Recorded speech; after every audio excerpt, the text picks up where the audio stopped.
For the New York Yankees, Bobby Richardson will lead off at second base. Richardson, second base. Batting second, it'll be the shortstop, Phil Linz. Linz at shortstop.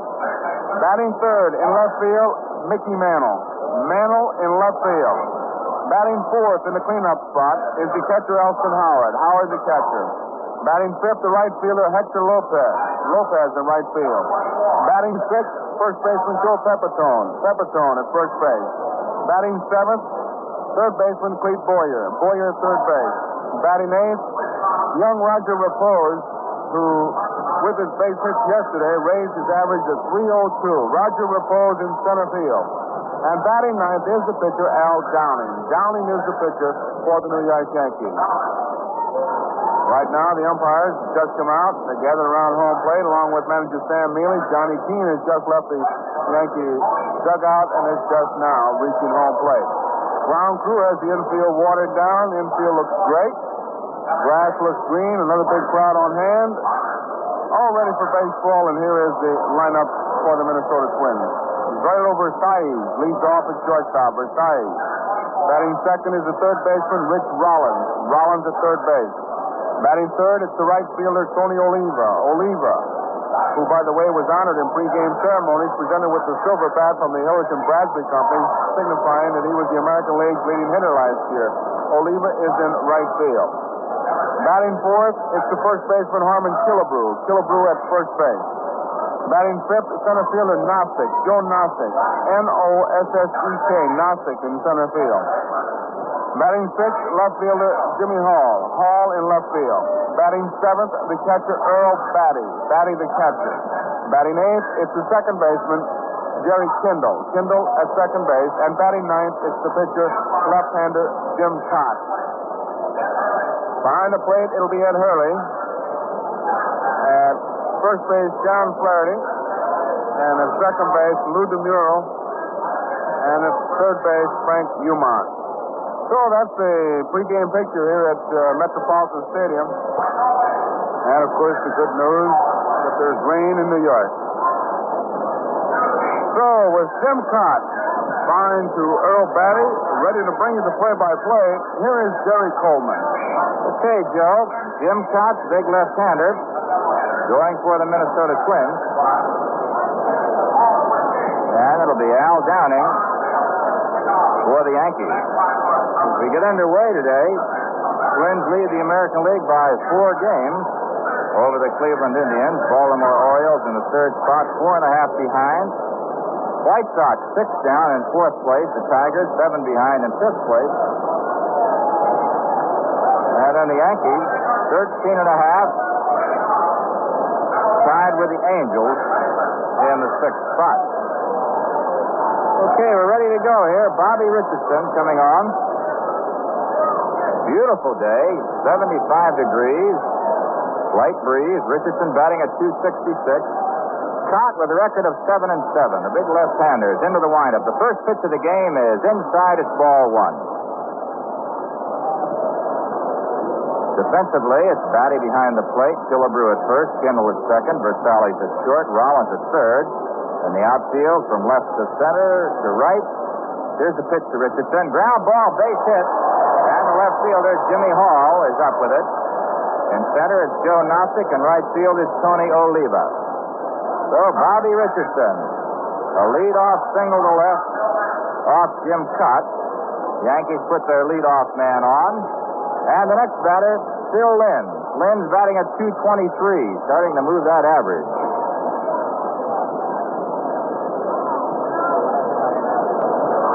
Cott again, 7-7 on the year. He's 1-0 against the Yankees this season. Pitch is a hopper to third. Rollins to the second baseman for one. Throw to first. Double play. That play from Rollins to Kindle to Killebrew. 2 out. Nobody on, and here's Mickey. Mantle making his first start since June the 22nd. Today, July the 11th, so he's been out of action about 3 weeks. He's pinched hit 5 times in that absence. Batting right-handed against the left-handed Jim Cott.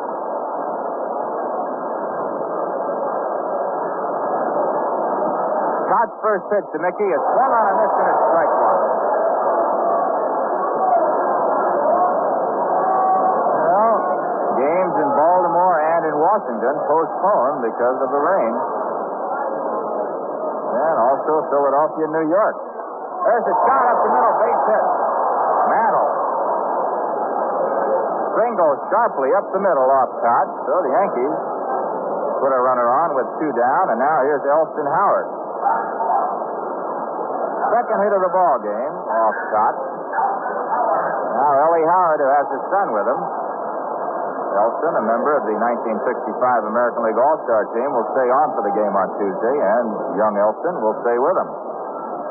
Boy, he's been wide-eyed. He's had eyeballs like doorknobs for the last 3 days. He just really had a ball. All right, here's Cott as he sets. Checks Mantle. A pitch to Howard. A ground ball to short. Versalles moving in. And it's blocked momentarily by Rollins and throws wide at first base. Rich Rollins came over in front of Versalles. Instead of going down, he stayed up. And Versalles made a double pump. And by the time he got rid of the ball, he threw it to the inside of the bag. Howard is safe, and they're giving him an infield hit.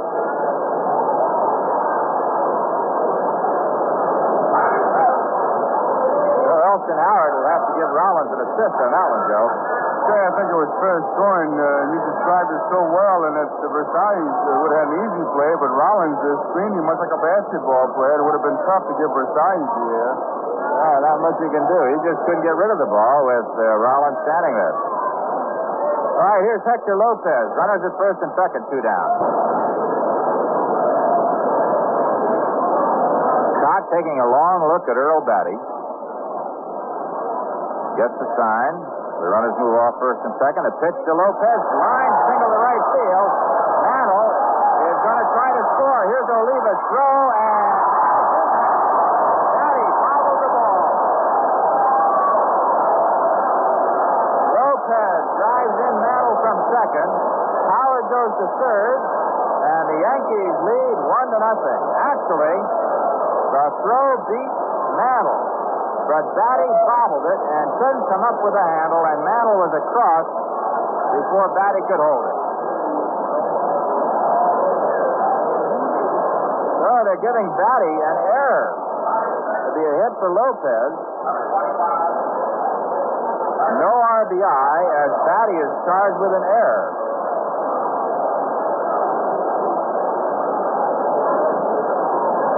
So Howard at third, Lopez at first. 2 outs. 1 run in, and the big left-hander steps off the rubber. Joe Pepitone is in there. 4 base hits for the Yankees in the first inning and only 1 run.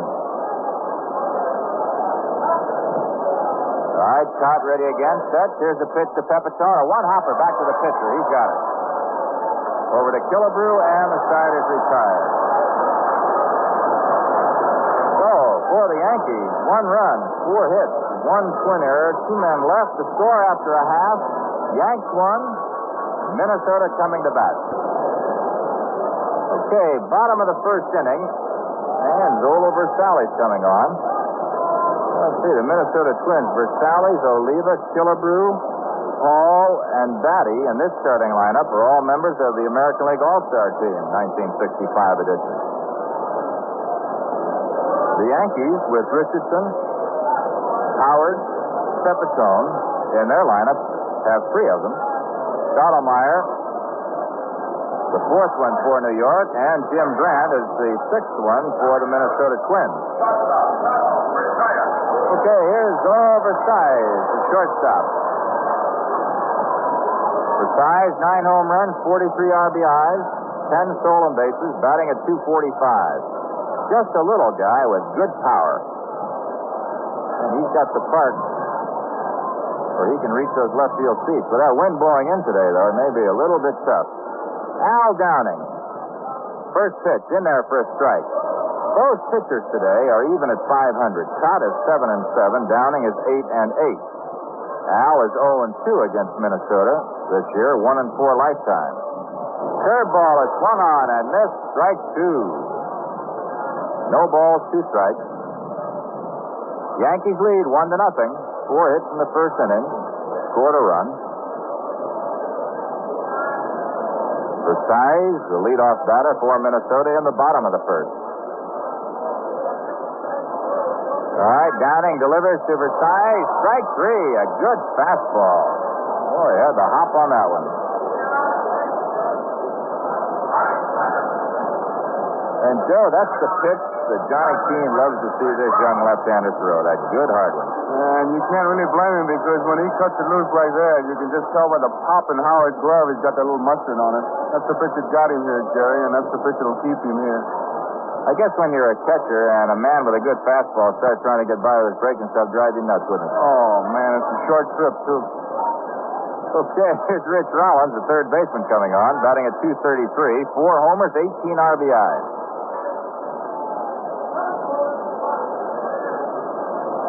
Downing into the windup, the pitch to Rollins. Hopper off the glove of Al, he knocks it down, throws the first in time to get Rollins, and Downing lost his glove in the process. Of course, he didn't throw it at it. It was just knocked off on the quick hopper right back to him. So Al saves himself a little trouble by coming up with a tough shot off the bat of Rich Rollins. We have 2 outs. Now here's Tony Oliva. And here's a fellow who's been moving that batting average.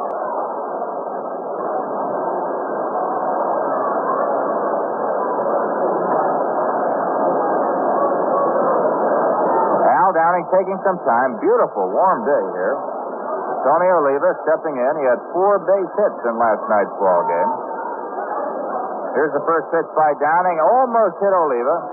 Ball 1. Incidentally, in case you hadn't heard it from Joe Garagiola, Pepitone is a member of the 1965 All-Star team due to the fact that Bill Skowron is out with an injury. Here's the 1-0 pitch to Oliva. Swings and misses, strike 1. Sure, you know how baseball humor can be. It can be pretty cutting.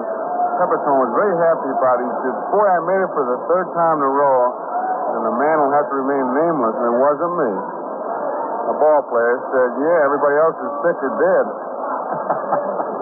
Here's the 1-1 pitch. Low and outside, 2-1. Well, you know, I think if you're thin-skinned and you're a professional baseball player, you better find another profession. Oh, they were out today, I'll tell you.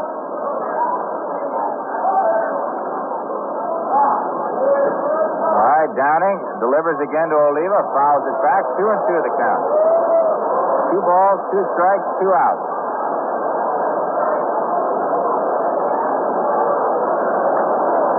The Yankees spread out on Oliva. Mantle in left field shades toward the left field line. Lopez in right field shades toward the right field line. Repose in center shades a little to the left of second base. There's a swing and a miss, strike 3, and that is strikeout number 2 for Downing. For the Twins, 3 up and 3 down, and the score after 1. The Yankees 1 run on 4 hits. Minnesota, no runs, no hits.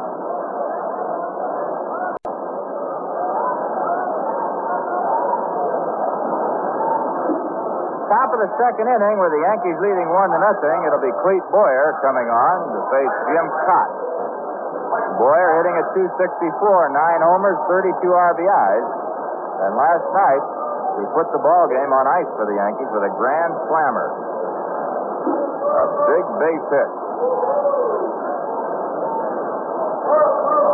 All right, Cott, the left-hander, to Boyer. There's a high top behind first. Kendall falling for it all the way in foul territory, takes it. Well, Boyer is out of there. 1 pitch, 1 down. Now here's Roger Repose. Well, this fella has been on a yo-yo since he joined us from Toledo. Just about the time you think he's got to hit one of those slumps, boom, he popped in with 4 base hits last night.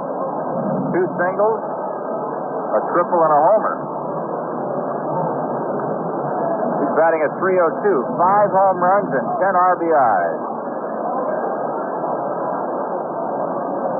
All right, Cott to Roger Repose. It's a high fly ball down the line in right field. Kendall in foul territory, racing toward the stands and takes it right at the stand. So, Jerry Kendall retires Boyer and Repose in the same area and foul territory down the right field line. Now here's Al Downing. Downing batting at 105, 4 for 38. No extra base hits, 2 RBIs.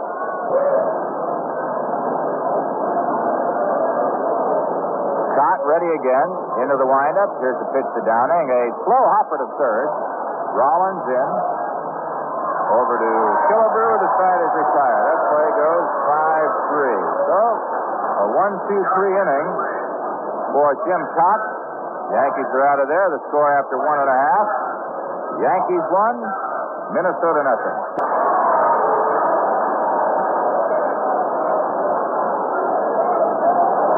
Here's Harmon Killebrew, cleanup hitter for the Minnesota Twins as we move into the bottom of the second with the Yankees leading 1-0. Al Downing into the windup. The first pitch to the killer is a curveball in there, strike one. Killebrew will more than likely be the starting first baseman for the American League All-Stars now that Skowron is out of action. Harmon batting at 264, takes the fastball in there, and it's strike two. No balls, 2 strikes. Killebrew, 13 doubles, 1 triple, 15 home runs, 49 RBIs. Downing again, into the windup. The pitch to Killebrew, foul back on the screen. Count holds 0-2.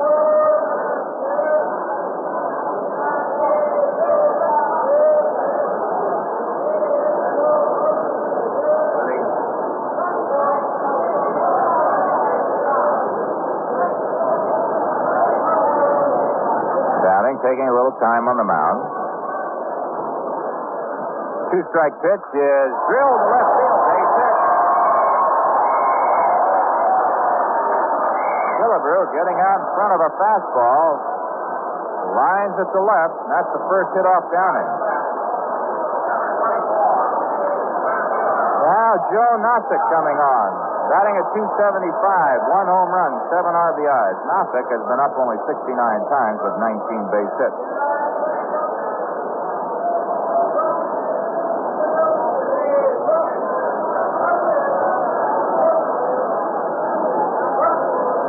Trim outfielder, 6'1", 180 pounds.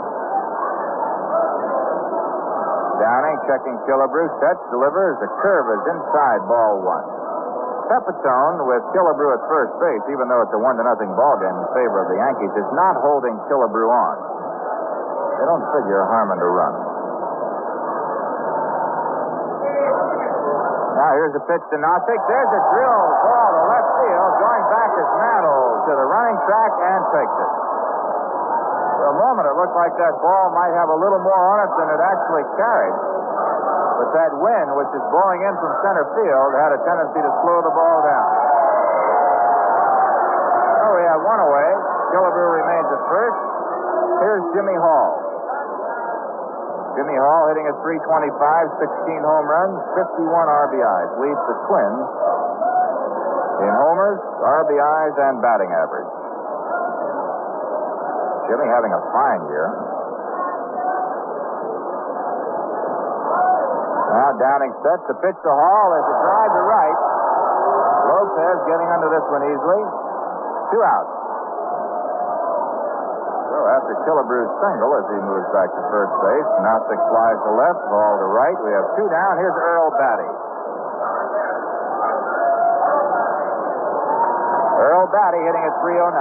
Got 3 home runs, 23 RBIs. Now a conference on the mound between Howard and Downing.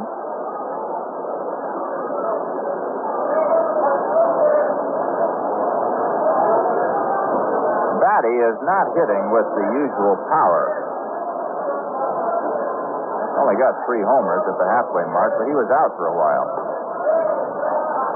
Takes low and inside, ball 1.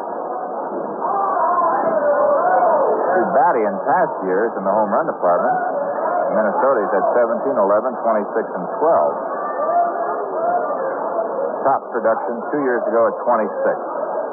Takes another fastball inside. Ball 2. 2-0 the count. Jim Lemon coaching at first base for Minnesota. Billy Martin at third. And Sam Mealy's got himself a fired-up ball club. They think they can win it. Here's a 2-0 pitch. Drive to left field. Mantle going way back to the fence. And that ball is caught right at the fence. So the wind, I think, has played a part here, particularly on the ball by Batty that drove Mantle right back to the barrier as they pulled it in. No runs, 1 hit, no errors, 1 left. And the score after 2 full innings of play, Yanks 1 hit. Check that. The Yankees 1 run on 4 hits. Minnesota no runs on 1. 1-0 here at the end of 2. Jim Trott and Al Downing. Bobby Richardson got a base hit his first time up. He's up there again, and once again for the play-by-play, here's Jerry. Okay, Joe, here's Bobby Richardson, who opened the ball game with a single to left and then was erased on the double play ball by Phil Lynn. The Yankees followed with 3 straight hits after that and came up with the 1 run as they lead 1-0 here in the top of the third. Jim Trott and Al Downing moving along smoothly here.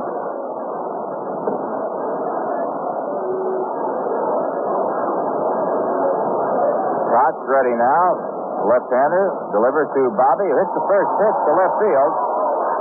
Jimmy Hall getting under this easily, and we have 1 out. So 1 pitch, 1 out for the Yankees here in the top of the third, and here's Linz. Linz bounced into a double play, 5-4-3 in the first inning. That broke the back of a budding rally for the Yankees.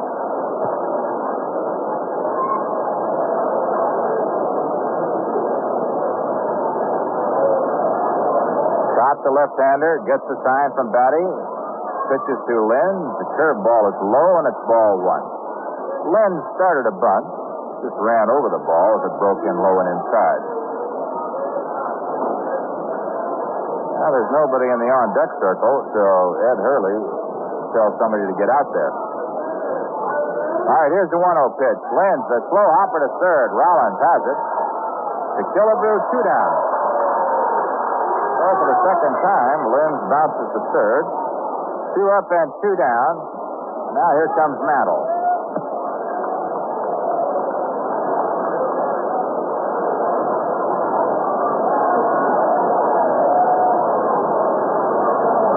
Mickey hit a hard ground ball single to center field in the first inning and then later scored on the line single by Pepe Lopez to right field.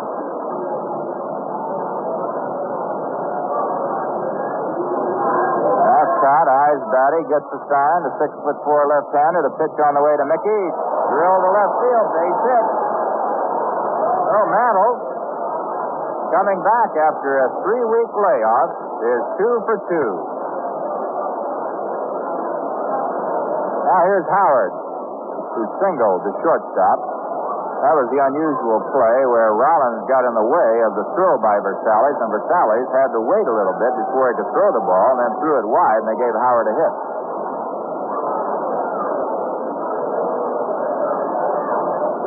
Mantle moving off first, and the first pitch to Ellie Howard backs him off the plate. It's ball 1.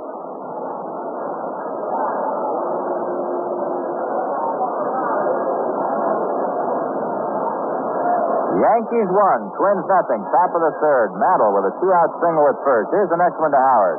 Strike right in there. Got the corner.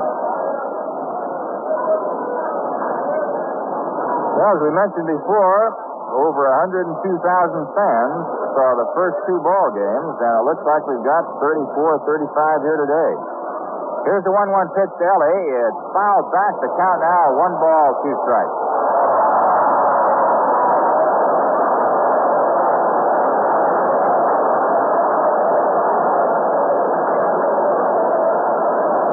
Warm-up show on the TV side before the game, we had all of the all-star performers from both teams on, and Oliva, one of the all-star performers for the Twins in the American League, had quite a comment. Here's a pitch to Howard. Swings and misses. Strike 3.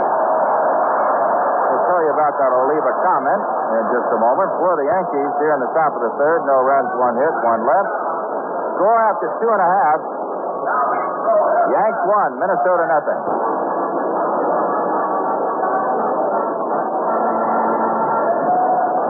into the last of the third inning. Coming on for the Twins, Jerry Kindle. He'll be followed by the pitcher, Jim Cotton, and the leadoff batter, Zolo Versailles.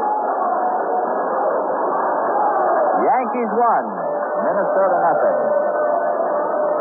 We were talking about Oliva, and one of the comments he had, we asked him about what he remembered about his first All-Star game, and all he could say was Drysdale.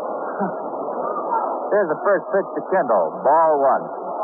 I guess he's in a few people's books, that big right-hander out there from L.A.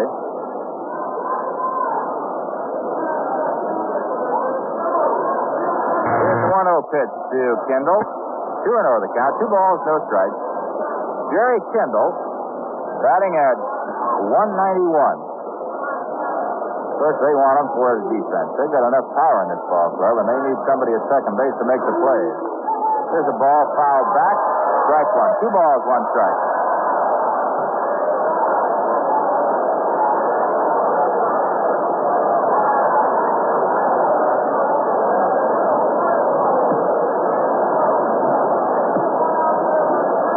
Al Downing, last year's American League strikeout king, into the windup. The 2-1 pitch is swung on a miss, and it's strike 2.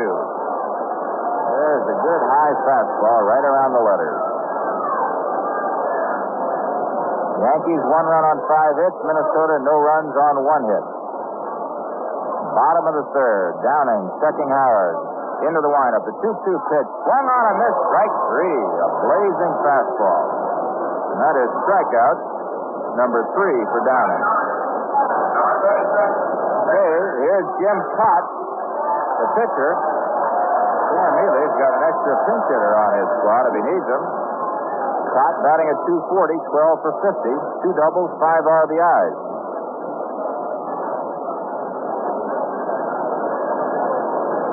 Cott has size, 6'4", 210 pounds.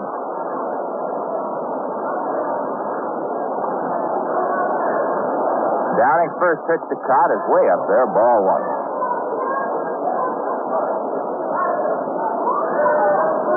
Final game before the All-Star break for these 2 ball clubs. The All-Star game right here on Tuesday. Cott takes a fastball in there. Strike 1, 1-1.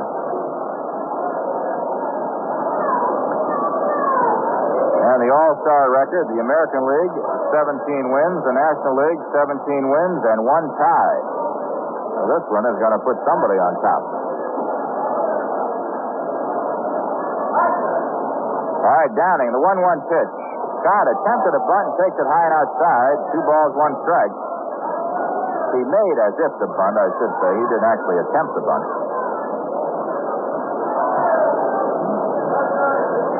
2 balls, 1 strike, 1 out, nobody on. Blair in at third base. Gives Scott about 15 feet of the line. There's a high fastball, 3-1. Downing just rearing back, and he's been high. So it's 3-1 to Jim Cott. Zolo Versailles, the shortstop in the on-deck circle. Downing ready again. Here's the 3-1 delivery. Cott takes it for a strike. Full count. Jim was taking all the way, trying to get on.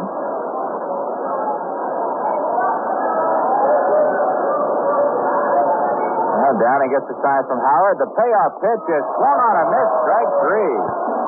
A fastball. That's all Downing threw, Scott. 6 fastballs. He got him out of there. Strikeout number 4 for Al. And now here's Versailles, who struck out in the first inning.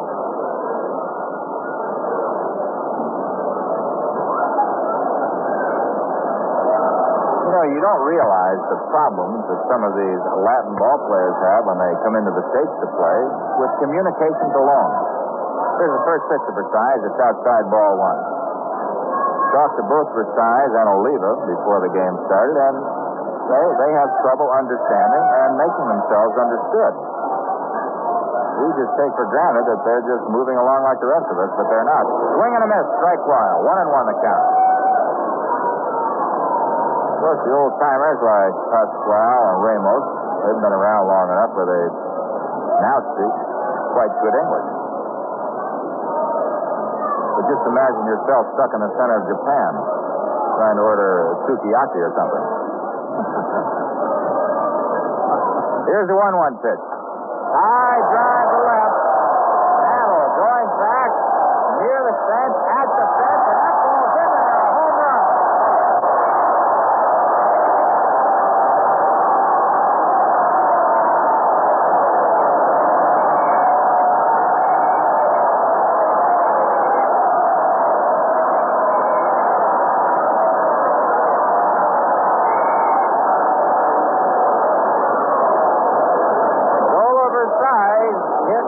Number 10.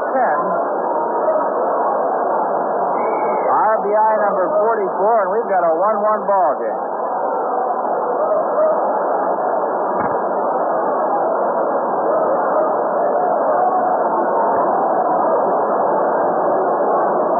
Al Downing being touched up on a 2-out home run by Versailles, delivers to Rollins. Inside, ball 1. Rich Rollins, the third baseman, bounced back to the pitcher. A good shot back to Downing that they flagged down. Lost his glove, but managed to throw Rollins out. That was in the first. 2 outs, 1 run in, a 1-1 ball game. Bottom of the third. Downing into the windup. The pitch to Howard is a chopper in front of the plate. Downing got it. Over to Pepitone, and the side is retired. So for the second time, Rollins goes out from 1 to 3. For the Twins in the third inning, 1 run, 1 hit. Nobody left, no Yankee errors. And the score, after 3 full innings of play, Yankees 1, Minnesota 1. Okay, here's Hector Lopez, Joe, as we move into the 4th inning. Lopez singled to right field in the first. He's 1 for 1. And we got a 1-1 ball game here in the top of the 4th.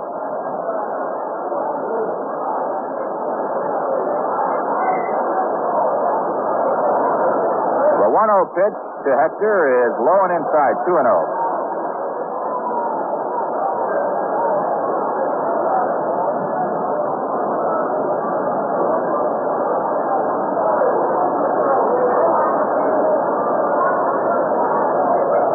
Hector takes inside, 3-0 from Jim Cott. So Lopez leading off the 4th inning for the Yankees.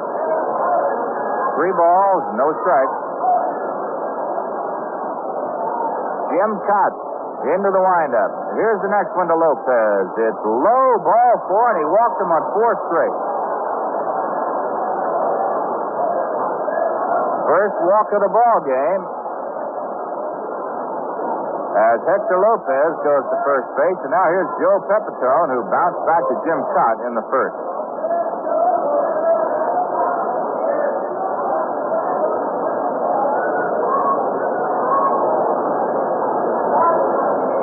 Cott ready now.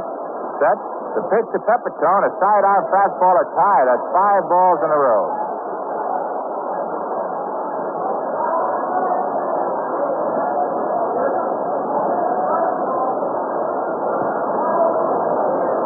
Now Versailles comes in to say something to Jim Cott, probably reminding him where to throw the ball in the event he gets it.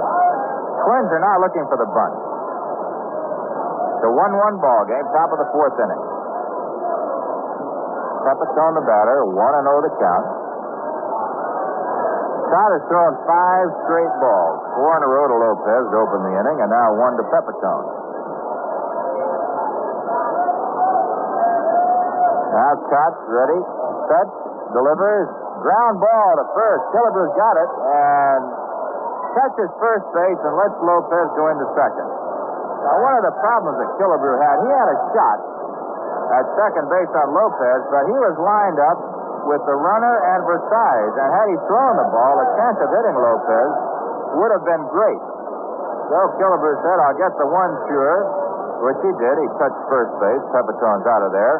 Lopez goes to second, and now here's Boyer, who fouled to second base in the second inning.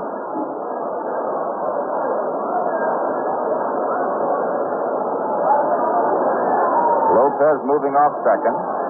Pitch to Boyer is a curve that's high, and it's ball 1. Kendall at second base doing a lot of dancing around after Lopez at second, simply because he wants to try to hold him close to the bag in the event of a base hit. Then the outfielders to have a chance to cut Lopez down at the plate. Here's the 1-0 pitch to Boyer. There's a high fly to center field. Moving over to his right, Joe Nosek gets under it and takes it. Lopez tags up only to draw the throw. Good thing he didn't try to run. There's Nosek threw a one-hop strike to Rollins at third. So we have 2 out. Now here's Roger Repose.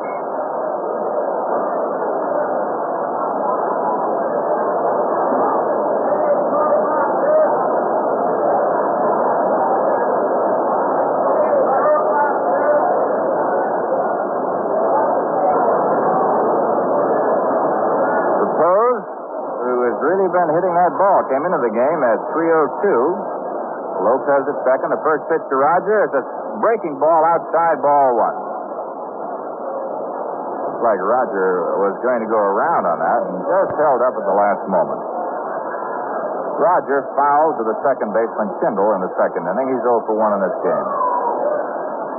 Now, Cott sets. Here's the next one to Repose. Same pitch, about the same spot, ball 2.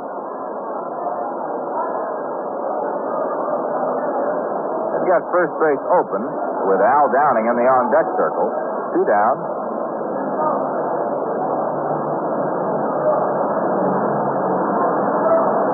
They're going to put him on. So Sam Mealy decided,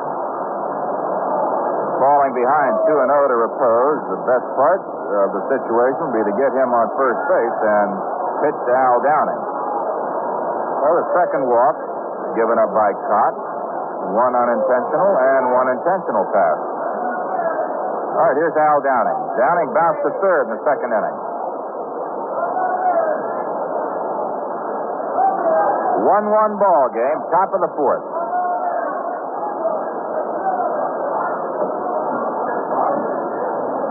Cott now with a sign. Into the stretch, the pitch to Downing. Hit right back. Got it on the line. A shot.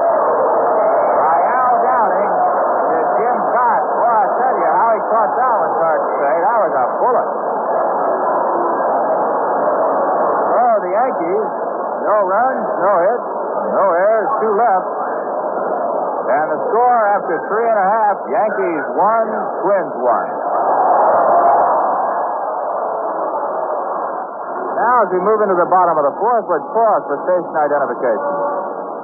Your attention, please. You are tuned to Yankee Baseball over WOKO Radio, Albany, New York. Thank you.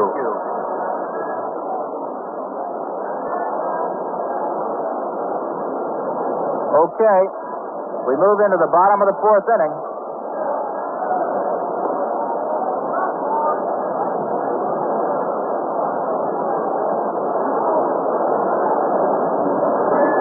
Oliva coming on for Minnesota.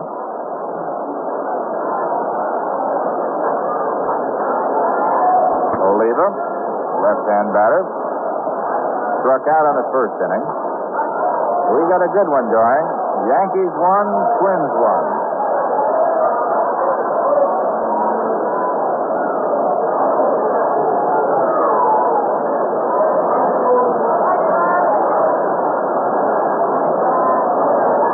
Downing into the windup. The pitch to Oliva is high, and it's ball 1.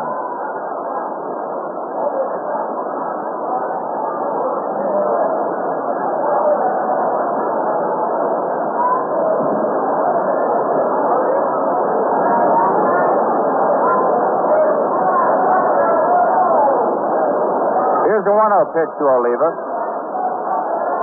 2 balls.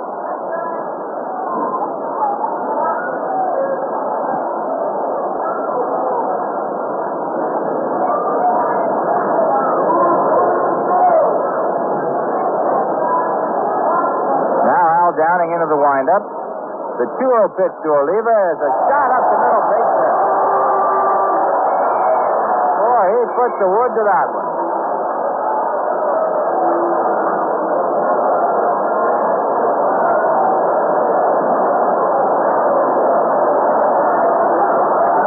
And that is the 11th straight game that Tony Oliva has hit in.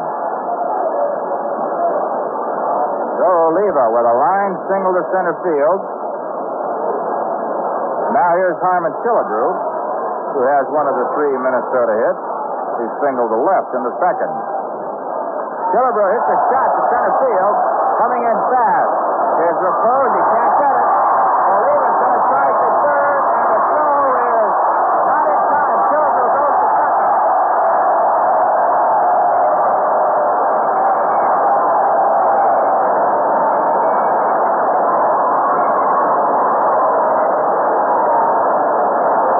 Well, as the dust settles out here in Metropolitan Stadium, we'll recap that for you. Killebrew hit a single into center field. Repose came up with it. Oliva went to third. The play was very close at Oliva.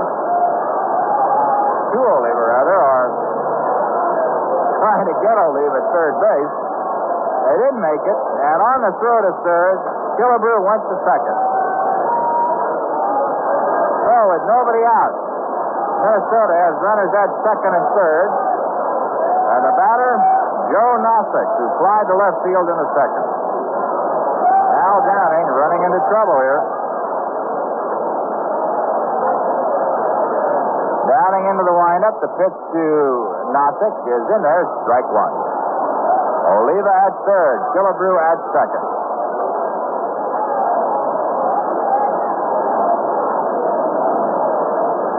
Wind blowing dead in from center field. A little bit brisker now. Here's Downing's pitch to Nosek. Outside, 1-1. 1 ball, 1 strike. Yankee infield playing back. Boyer at third, Pepitone at first are in. They'll go to the plate. But Linz and Richardson are back. They want to cut off the ball. Save 2 runs.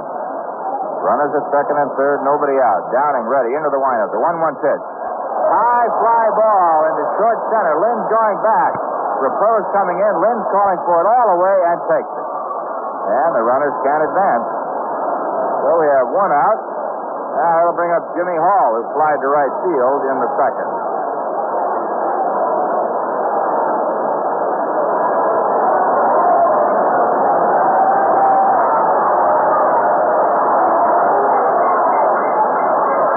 Jimmy Hall, who leads the Twins in batting, came into the ball game hitting at .325.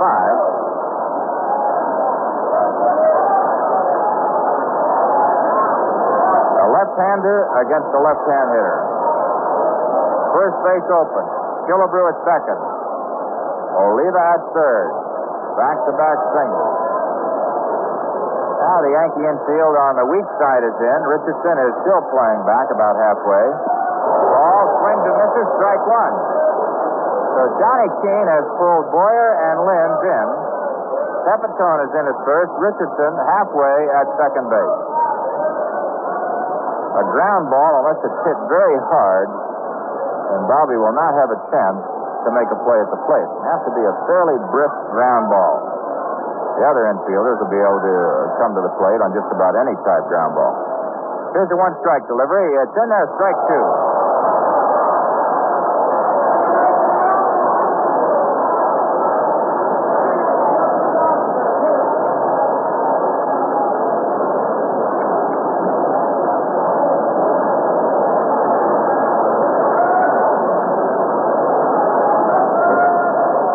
Downing gets the sign. Into the windup. The runners move up, and the pitch is high. 1 ball, 2 strikes. Well, this is a great spot for the runner at second base with that infielder right in front of him. He can move just as far down as he wants, as long as he keeps his eye on that shortstop. Now Oliva's way up at third base, with Boyer giving Hall plenty of the line, and the next one is low by Downing, 2-2. 2 balls, 2 strikes.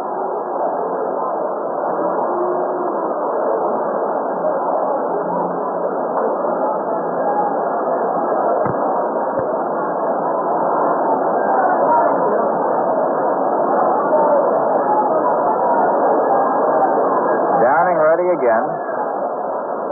Checking Howard.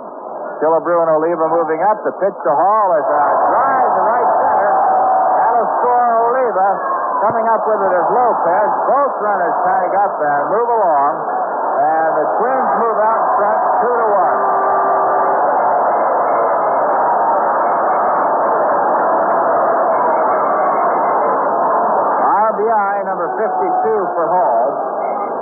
sacrifice fly to right field.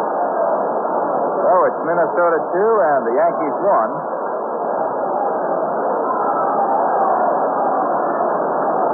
The batter now with Killebrew at third, Earl Batty the catcher. Batty flied to left field in the second inning. Deep way out there by the fence.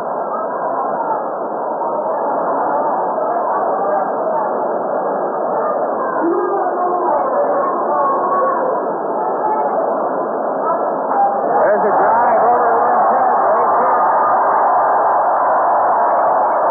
Killebrew scores, and it's a 3-1 ball game.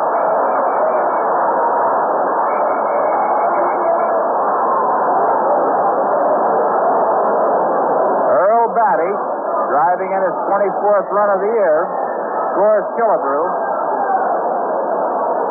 That's the 5th hit for Minnesota. Now here's Jerry Kindle, the second baseman, who struck out in the third.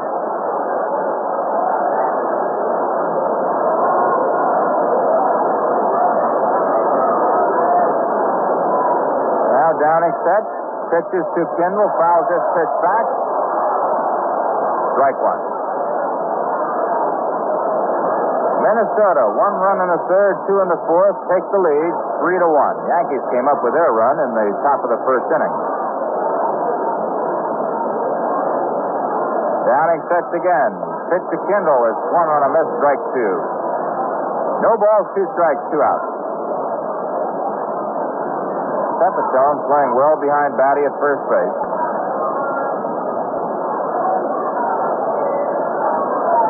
Now Downing ready again.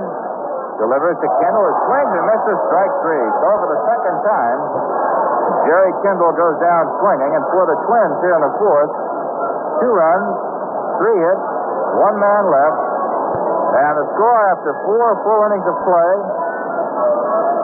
Minnesota 3, the Yankees 1.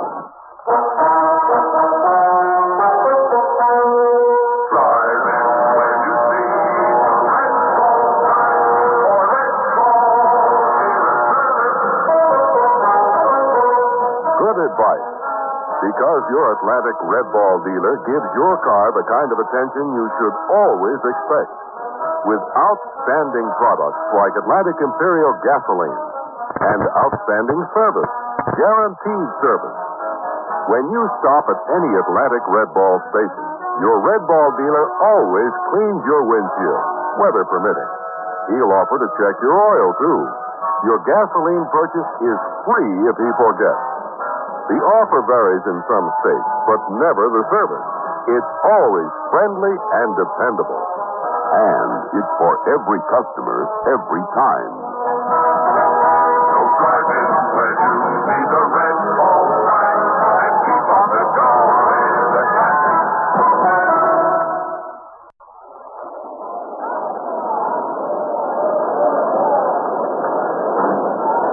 Moving into the top of the 5th inning with the Twins leading 3-1, it'll be Bobby Richardson coming on for the Yankees.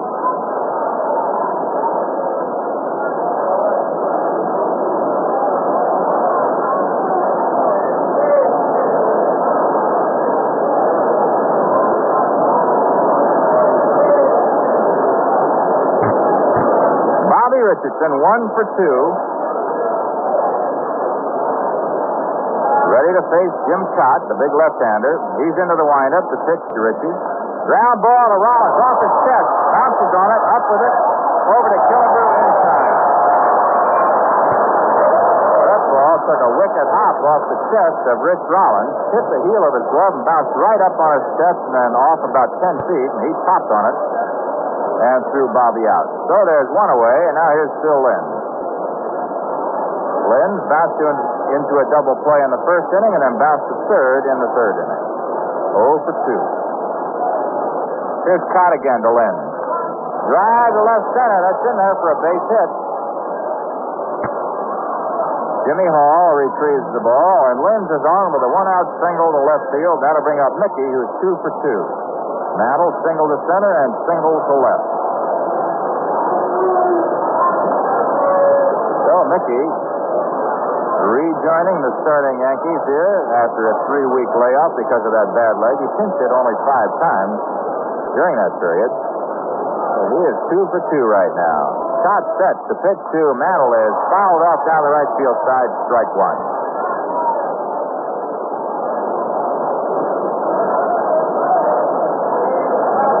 No balls, 1 strike, 1 out. Lenz at first.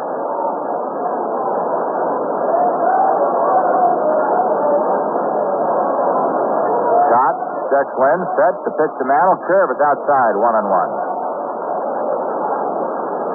Young Gil Blanco is soft-tossing out in the Yankee bullpen.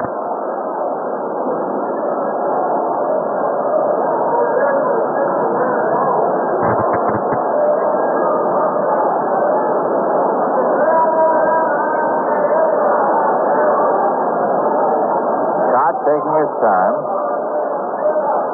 Checks Batty. Has a sign. He sets. The pitch to McKee is outside. 2-1. 2 balls and a strike.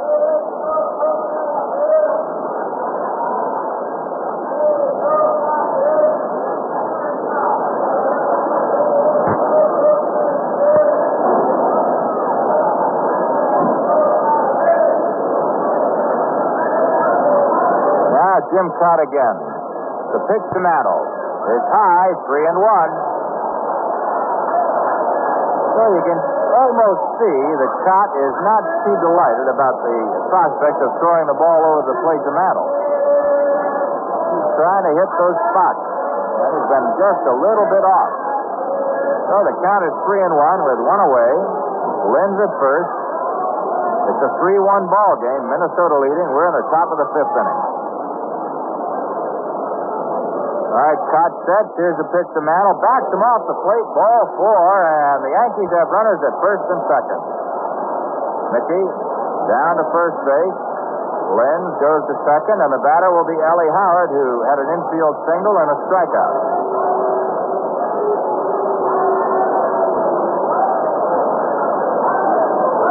That's the 3rd walk given up by Jim Cott.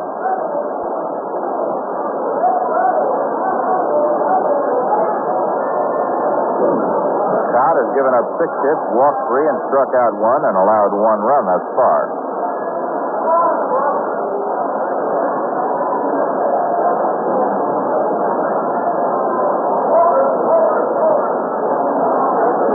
All right, Cott ready again.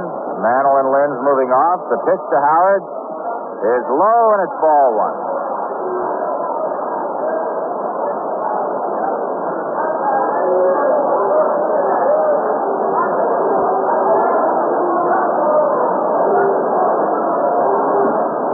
Jim Cott again. Set. Attempt to pick off at second. Throws it into center field. Lenz goes to third base. Mantle to second. And the throw gets away from everybody except Batty, who finally flags it down as it went back into the infield. Oh, the Yankees with 1 away and a 1-ball count on Elston Howard have runners at second and third, and they're charging Jim Cott with an error on the attempted pickoff.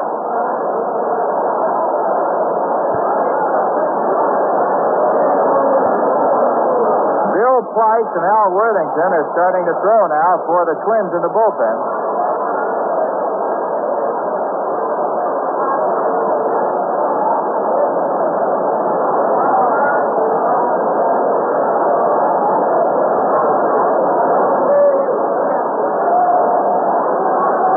Okay, Jim Cott steps on the rubber, and Elston Howard steps out of the batter's box. Lenz at third, Mantle at second, 1 away, a 3-1 game, Minnesota leading. We're in the top of the 5th. Scott ready, set, delivers to Howard, it's outside, ball 2, 2-0 the count.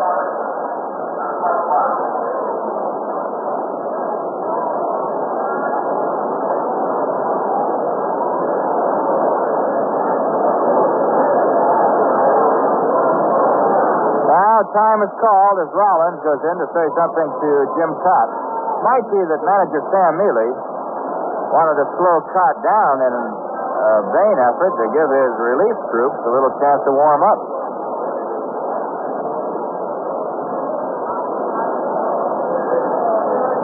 Well, we got some names on the board. Howdy, Hitchcock and Lemon, South Dakota, and Norfolk, Nebraska. lot of people come here from out of state, as you see.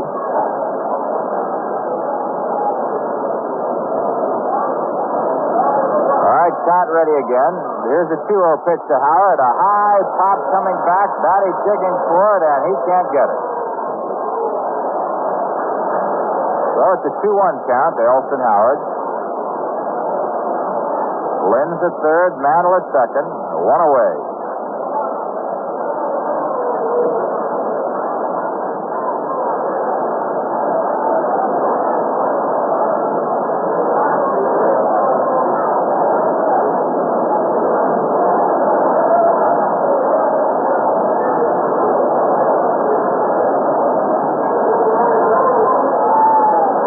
Jim Cott gets the sign from Batty. Here's a 2-1 pitch to Howard. There's a drive to center field. Way back there. Knox on his way. And that ball is off the fence. Here comes Lynn.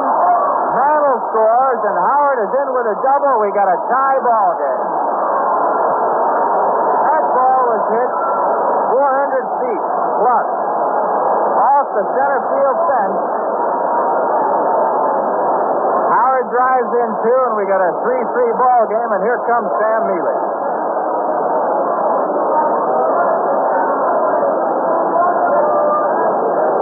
RBIs number 21 and 22 for Ellie Howard. Boy, was that ball hit into the wind in dead center field. So Lynn scores, Mantle scores. It's a 3-3 ball game in the top of the fifth. It looks like we may have a pitching change.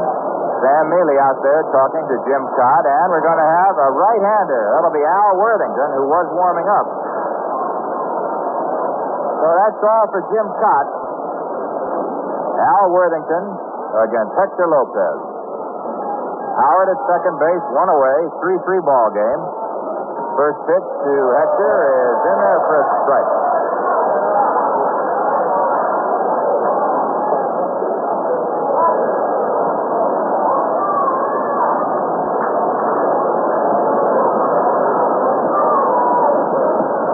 Set, delivers to Hector. It's strike two called. No balls, two strikes. Another fine crowd here at Metropolitan Stadium in Bloomington, Minnesota.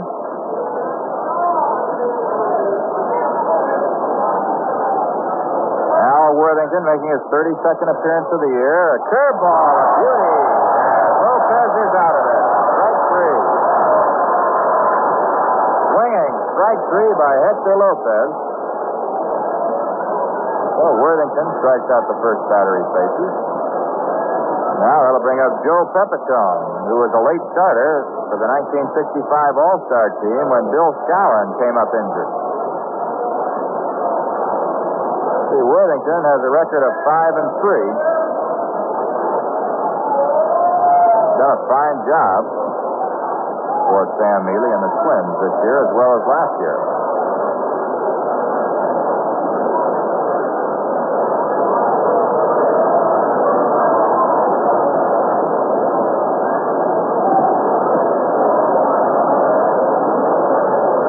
First pitch to Pepitone is low and inside, ball one. Al Worthington, the 36-year-old right-hander, hails from Birmingham, Alabama. 6'2", 200 pounds.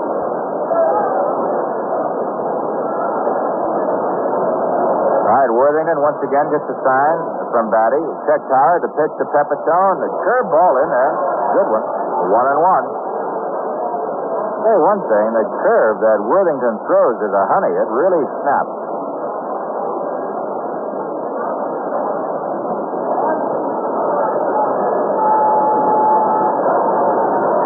Now Worthington ready once again. He's set. Here's the 1-1 pitch. Drive to right field. Oliva coming in and almost runs under it and scares it with a leaping jump. Oliva very nearly ran right under the ball. So Pepitone is out on a hard line drive to right.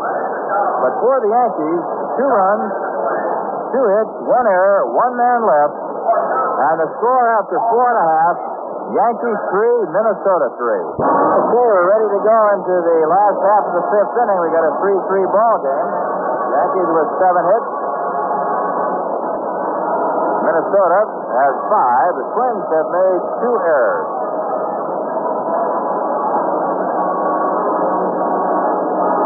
And now, as we get ready to move into the 5th inning, coming on to hit for the Twins, it'll be Al Worthington. And coming on to tell you all about it is Red Barber.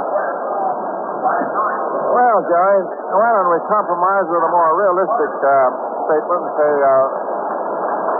tell you something about some of it. So we got a brand shiny new ball game, all sides 3-3. Beautiful day out here in the land of lakes. First man up is the relief pitcher. It's his ball game to win or lose. Red Worthington came out and got those 2 big outs after Howard had doubled. Jerry told you. Downing pitches inside, ball 1. Worthington hits right-handed. Al down in there for the strike.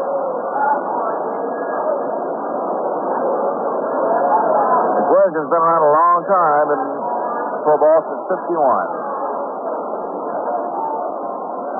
Swings a ground ball to third. A fine backhanded shot by Boyer. The throw, and he gets it.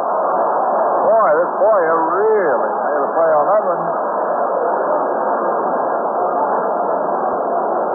Fine play. And, of course, as you know, Cletus can do it. One away, last of the 5th inning. All tied 3-3. Going back to Worthington the second, does that name ring a bell to you? This is the fellow that came up as a rookie with the Giants in New York in 54, and his first 2 times out pitched shutout. Then the league caught up with him. Same fellow. Here's Versailles, hit the home run in the 3rd inning to start the scoring for the Twins. Little man hit a home run yesterday with 1 on, and that was a big blow as the Twins made it 9 straight yesterday afternoon.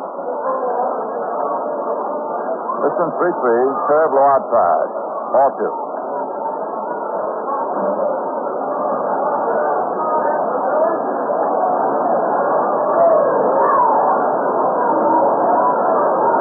Downing, throwing arm left-hander. Pitches high outside, ball 3, and he's behind. And this is the sort of fellow that you don't like to have on the bases because he can run. Besides.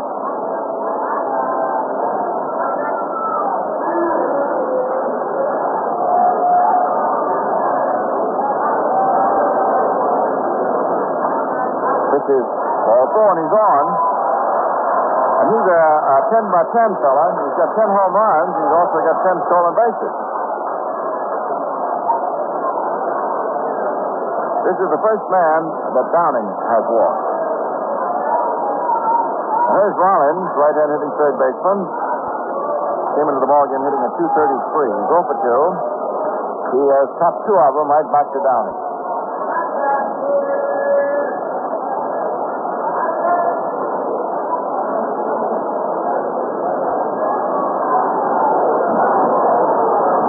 Left-handed check pitches. There's a foul back. Right one.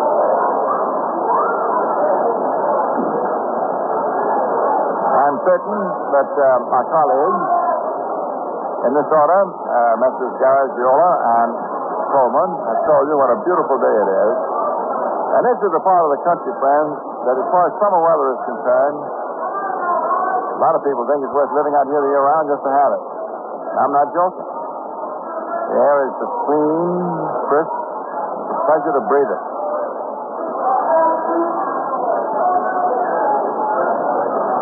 Throw to first, nothing doing.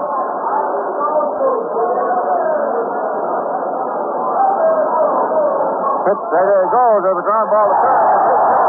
There's a long second coming on to third, and Martin is going to bring him in. Travel fumbles the ball, and he scores.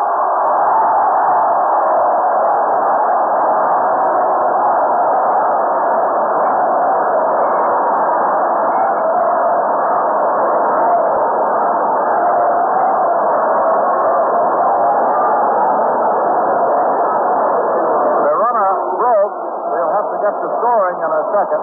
The runner broke on a hit-and-run play, and Rollins banged the ball inside third base down the left field line. Billy Martin brought the runner in, And after he had put up the green light, Mantle then fumbled the ball. But Mickey is not being charged with an error, although the scorer could have given him one.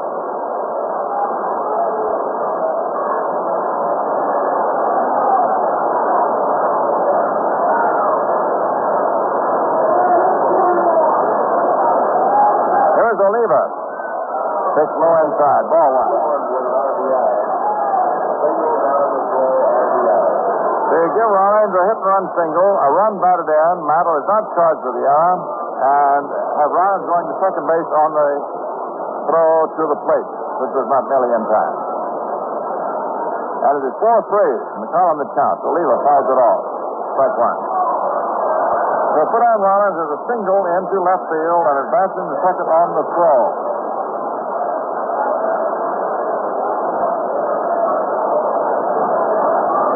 Give him a run batted in and have the tie scoring from first and a hit and run single all the way.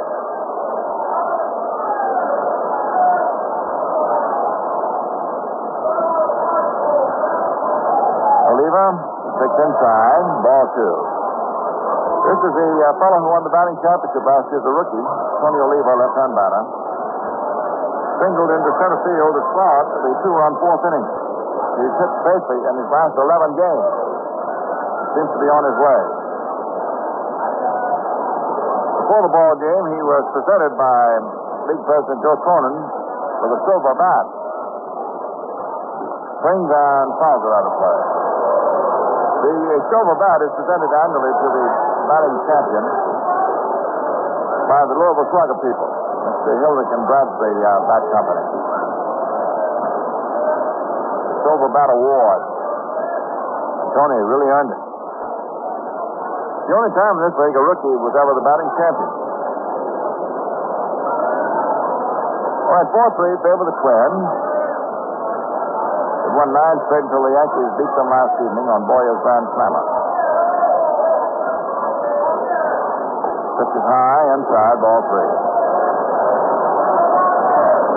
The Twins in this past week have opened things up. They're now leading by 4 games over Cleveland.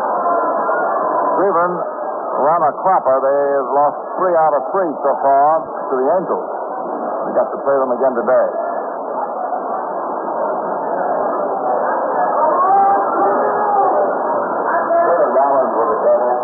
Pitch is served, call strike 3, and Oliva is called out. 6th strikeout for Browning.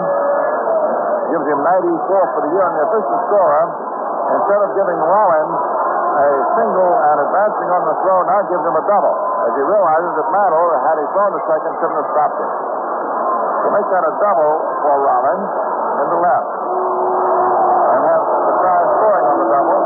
And now Killebrew is going to be deliberately passed for 2 outs, first base open.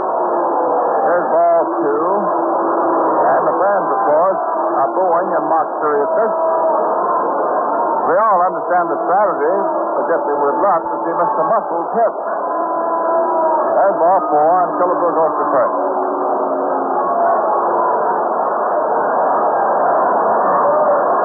Now we have a fine young rookie, Joe Nostick, N-O-S-S-E-K, who's moved into the platooning by Sam Neely.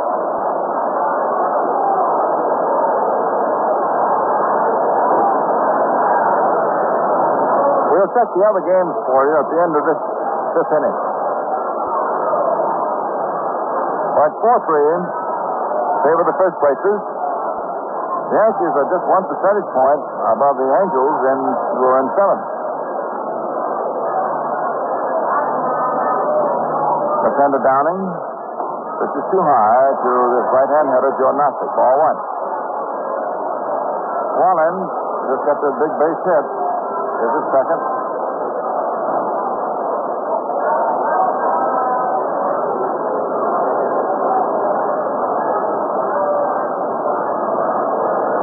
They ground ball to third. Boy up with a goes to second, and they got the fourth to third out. 2. They got the out on Killebrew.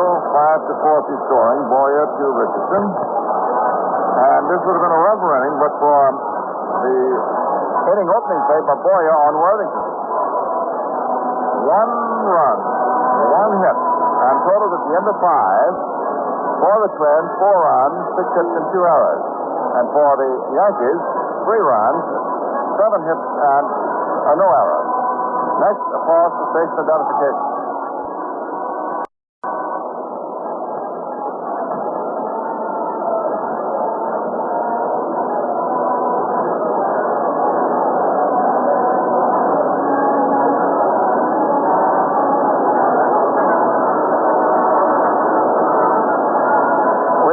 To learn from looking at the scores of the rain on the Atlantic seaboard, which is terribly, desperately needed. The White Sox of Baltimore rained out. Boston of Washington rained out. In the National League, San Francisco of Philadelphia rained out. And the Houston doubleheader at Shea Stadium rained out. Nothing has begun yet in the American League. Singles, Cleveland at L.A. and Detroit at Kansas City. In the National League, first of a doubleheader, the Dodgers won it at Pittsburgh 4-2. Koufax pitched it all the way to become the first Major League pitcher to win 15. Single game, end of 6 innings.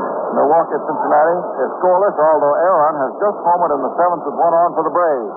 So they have now 2. In the first of a doubleheader, St. Louis at Chicago. Last of the 7th, the Cubs leading 3-0. That's it. This one is 4-3, and relief pitcher Worthington, who has won 5 and lost 3 coming out of the bullpen, it's his ball game to win.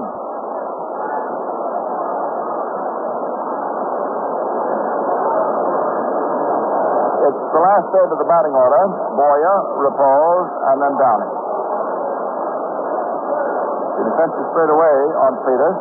He's 0 for 2. His grand slam home run last evening made it a much happier Yankee ball club. Bunt to the curve, misses. Strike 1. We went in the clubhouse briefly after the afternoon game yesterday, which the Yankees lost 4-1. And the silence was so complete you could have cut it with a knife. Curve low. And if the Yankees had lost that game last evening, instead of winning it, had they lost it, as far as it is, back into the Radisson Hotel in downtown Minneapolis, I'd have walked it. But the bus was very gay. Wonderful what a wind can do. Everything everybody on the bus said last night was just ludicrously funny. Hal Rennett is throwing in the Yankee bullpen in the event that Keene wants to hit for Downing.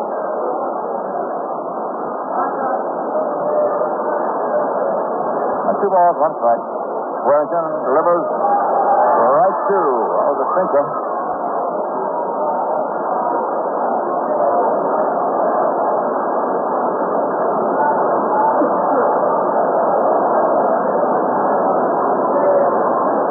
Two pitch.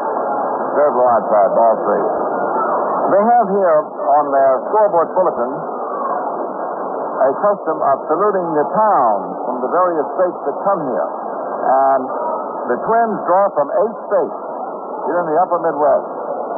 And this is a vibrant franchise, a vibrant, strong part of our country. As a ground ball that is hit foul. Right now on the board, they're saluting Devils Lake, Michigan, Hondo, and Petersburg, North Dakota.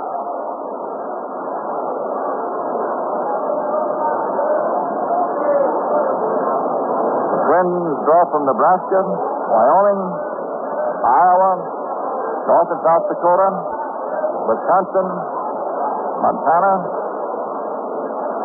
Minnesota. And the beginning of the serious troubles of the franchise at Milwaukee stems to the inception of the franchise here in Minnesota. This is the thing that did it. 3-2 pitch. We're inside. Ball 4. So Boyer gets on with a tying run and stops the 6th. Release pitcher Worthington Washington. And here's Repose, fine young rookie center fielder.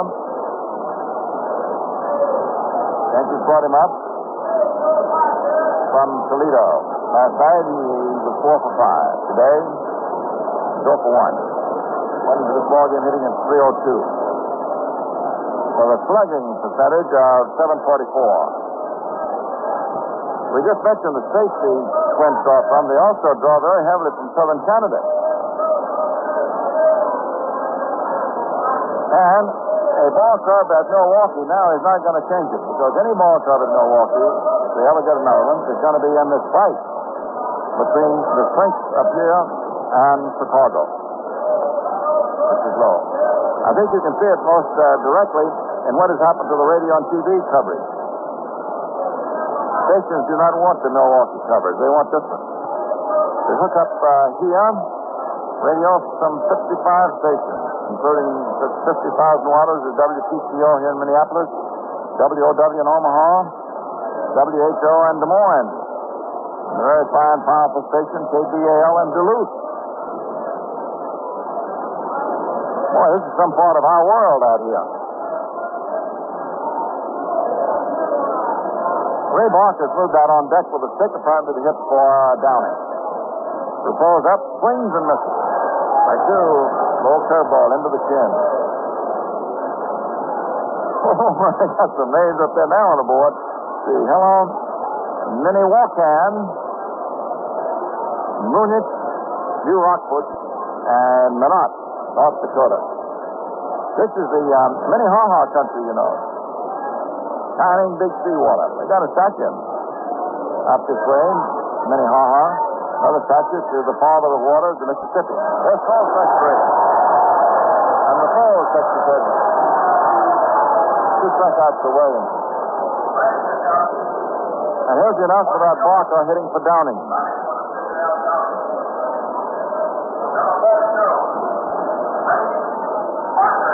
Ray Barker hitting for Downing. The attendance figures in the background. 35263 pays. 35263. That 4 great dates all in the 30s. We'll add them up for you in a minute. Somebody doesn't do it for us. Now let's see. We got one out here in the 6th. And Barker takes low inside, ball 1. Left-hand hitter.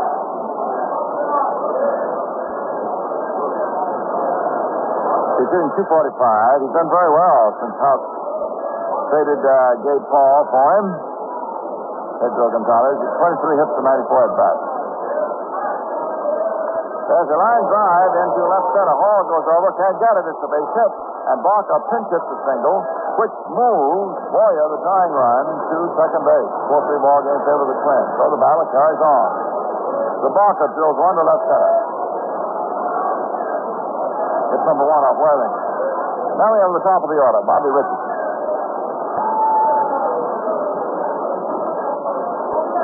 Pitch is a ground ball right back to the pitcher. Worthing knocks it down. Recovers close to first. Richardson is out. The runners move. So we have 2 down.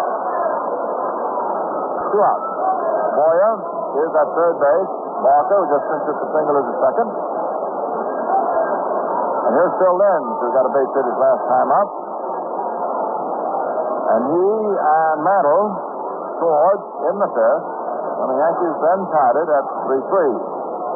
Last in the 5th, the Twins added 1, and that's what it is now, 4-3. Mantle coming back for the first time starting since the 22nd of last month. And Mickey has had 2 singles on the walk. Has scored 2 runs. Lynn stroking the bat, right-hand batter. Warrington 6. Curve too low. Ball 1.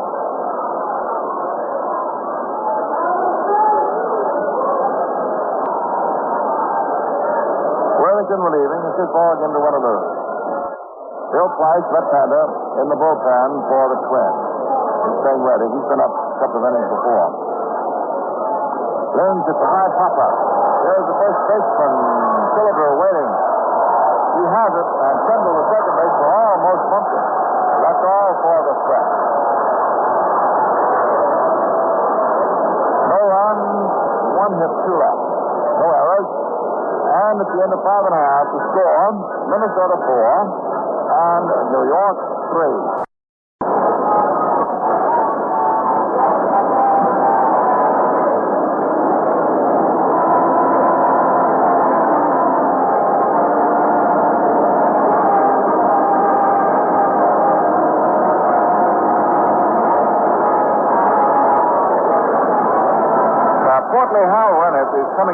bullpen. In fact, he's on the mound right now. And starts to warm up with Howard to get ready for the last of the sixth inning. Twins leading 4-3.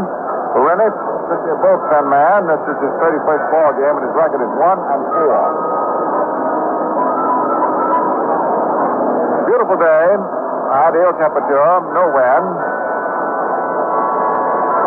And for the Yankees, this is the big day they've been looking forward to for 2 weeks. Going home day. There'll be 4 of the players who will stay back for the All-Star game. General Manager Ralph Hawk will be here. Manager Keene will stay. Bob Fischel, in charge of public relations, will stay. Bill Berger, stadium superintendent, is here, and he will stay. And most of the Yankees going home will gather up their families, and will have an enjoyable break up at Grossinger's, which is something they've been doing year after year. Last of the sixth inning, it will be Hall, Batty, and Kendall for the Twins. Jimmy Hall, left-hand hitter. And he's been the hitter for them this year. Went into the ballgame at 325. He's 0 for 1. Sacrifice fly got in a run in the 4th inning, which brought the 1-1 tie. He's a trim-looking fellow with very wide shoulders and such a small waist that his teammates call him the wedge. He throws the bunt up toward first base. Appleton fields it, throws hard inside. He beat Brennitt to the bag, and it's a base hit. On the first pitch, he pulled that ball wide of first base. So it is a single for Hall, who leads the league in total bases. He caught and passed in this series Tom Fresh, not the partner.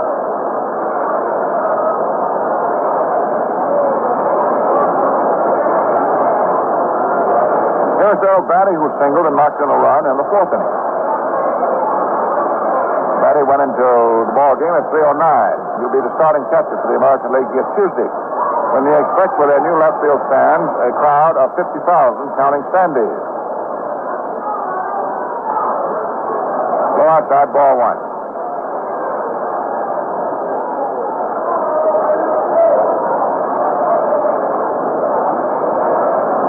Batting, strong right-hand batter. They've had him on a severe diet.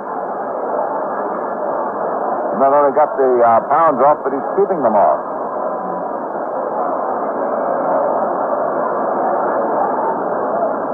Curve is low. Now, his weight got so serious that Carol Griffith, who runs this ball club, had just simply made it a matter of dollars and cents. This is worth a few $1,000 to Batty. Just a few. And he soon found out that those pounds are too expensive. Swings and has the ball hit up the right center field. It's going to be trouble, and wait a second. It's caught off by Lopez. Lopez went in. Repose couldn't make it. But Hector went in and one-handed it in the alley in right center. So a fine catch by Lopez. Second fine fielding play by New York. Boyer had one at third base in the 5th inning. Now we have one up. And here is Kendall, the second baseman, has twice been up and struck out. Bud Richardson comes in to talk to Rennie. Speaking about Richardson talking, he was out talking to Kendall's Sunday school class this morning. All right, 4-3 in favor of the Twins. The pitch is swung on, and it's a base hit inside third base. Ball going around second. It's coming into third, and he is stopped by Billy Martin on a double. Matto receiving. So, it's a double by Kendall inside third base.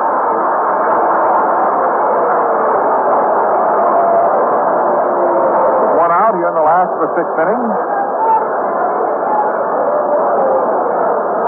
The relief pitcher, Warrington, coming out. Runners at second and third.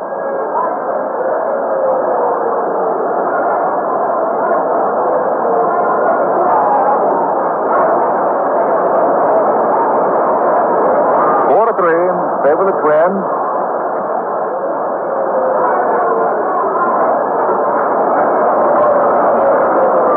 Worthington now will try and help himself. It's his ball game to win. Yankees have their infield up, hoping to cut off the runner at third, Jimmy Hall. Rennick delivers, and there is a curve bunted. The out-and-out squeeze play was not on.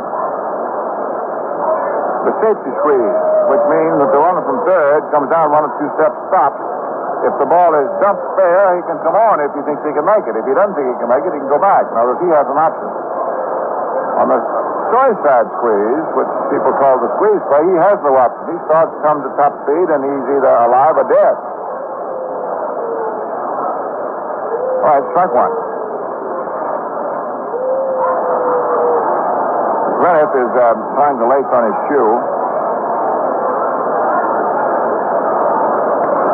When we got a hole, we want to give you some attendance figures because the Yankees have been drawing starting with a doubleheader Monday.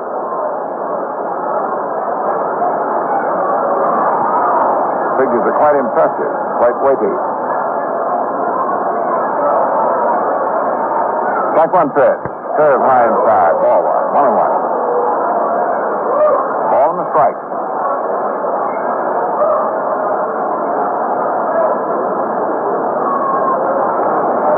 Oh, I saw in the papers this morning that Frank Thomas, that irrevocable waivers on him at Philadelphia, had been claimed by Houston.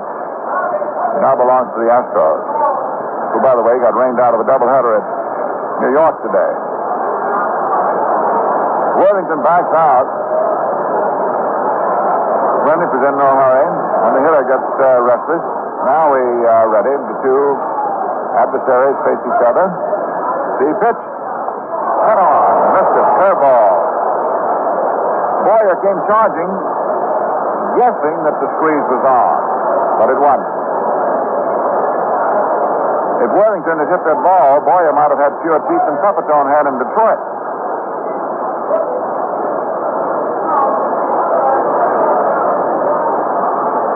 Okay, 1 ball, 2 strikes. 1 out. Runners at second and third. The infield is in.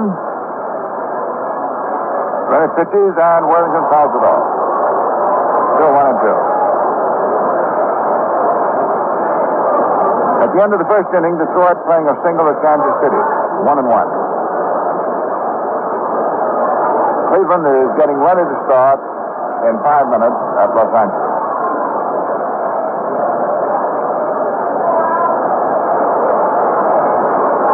Worthington is out. Now steps in the box.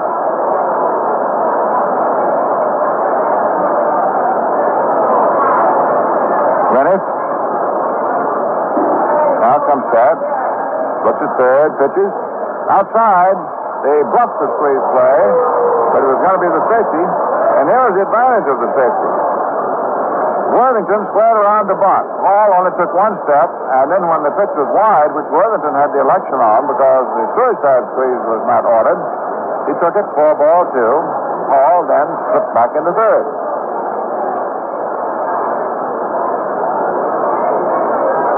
Now let's see what goes 2-2. Rennick pitches outside. Ball 3, and again they had the safety squeeze on. Worthington again was going to bunt and took it. And Hall again stepped off and stepped back.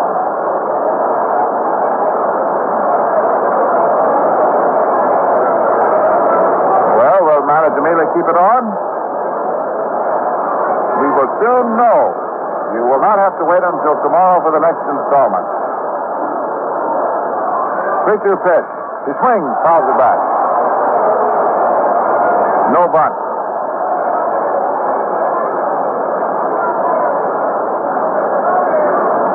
Against Rennick here in the last of the 6th, replacing Downing.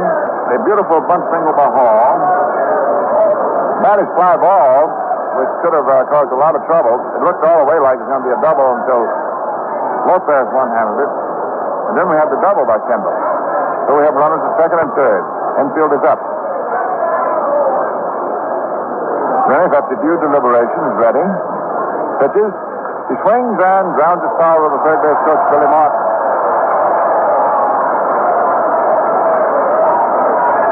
Same ball left in play. The first game of a doubleheader, the Dodgers won at Pittsburgh 4-2, and Koufax went all the way for his 15th win. He's the first in the majors to hang up that many.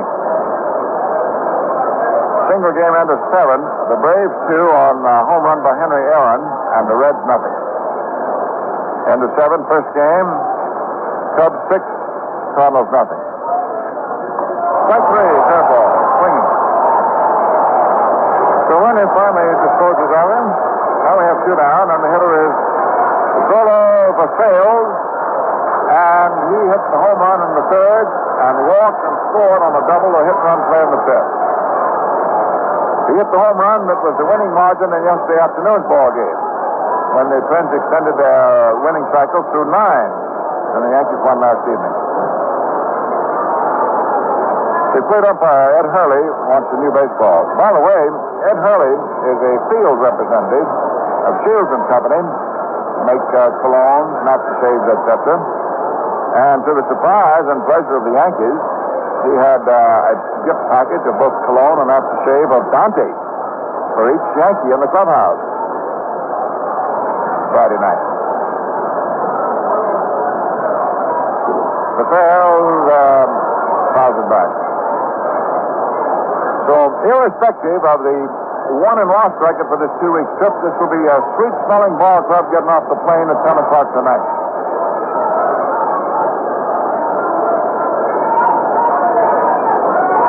As far as the win and loss is concerned, right now the Yankees are 8-8. So this one is big for many fans. But now they're going to walk for Sales. So they're going to put him on and pitch to Rollins. They face on balls to the little shortstop. Fans act like they're mad, but they're not. They understand. Okay, it's 3-1. After they do one pitch, they decide they better not fool with him. He's hot. And here comes Rollins, who doubled his last trip. We have 2 out. This is rather unusual strategy, and I guess it is predicated only on the basis that Matthias is red hot. He's been a tough man in this series.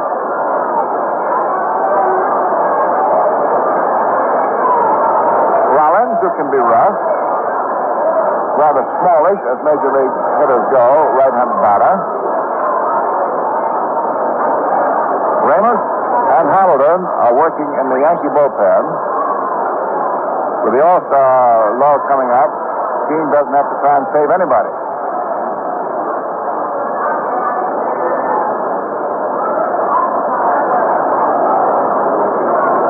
Now, Rennick is ready. Third is guarded down to third. Boy is up with a step on third base for the 3rd out. Still it works. And it's a threat which is about that. Sarge Rollins with a force. No runs, 2 hits. And the score at the end of 6. The Twins 4 and the Yankees 3. And now on to the next portion of the ball game. Brought to you by Winston. Looking for good taste in a filter cigarette? Then you want to change to Winston. And change for good. For good, rich taste every time.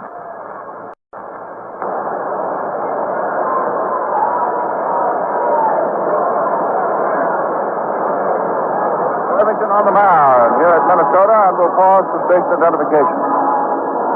Your attention, please. You are listening to Yankee Baseball over WOKO 1460, Albany, New York. Thank you.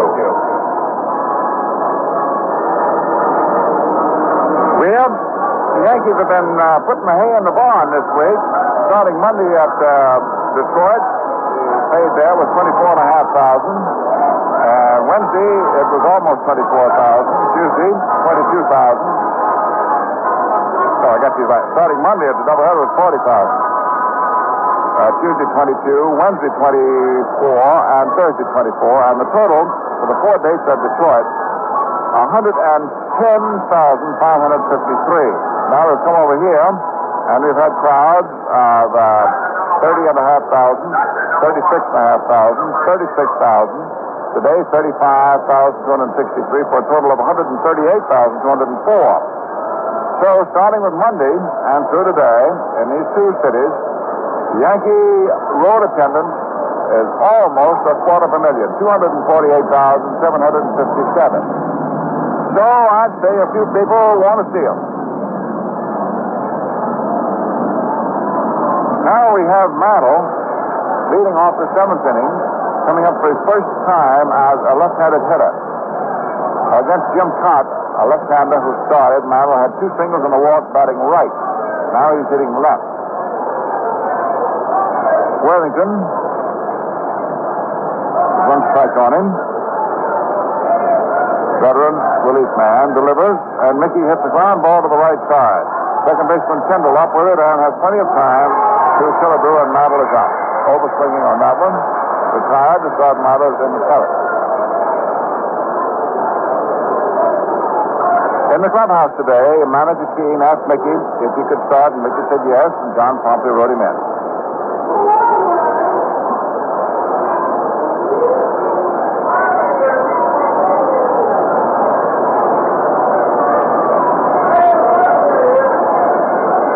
Howard, a single and a double, and his double knocked in 2 runs and tied the game in the 5th inning. Worthington gives him a strike.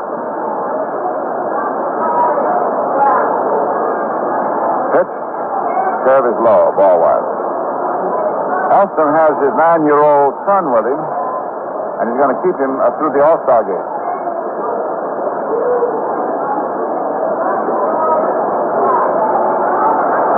Little Ellie is having the time of his life, but going back on the bus last night, he was a real sleepy little boy. Right, 1 and 2. That's the count. Worthington working smoother, delivers. Roll, ball 2. 2 and 2. The total to 4-8-2. Minnesota. 3-8-0 to New York.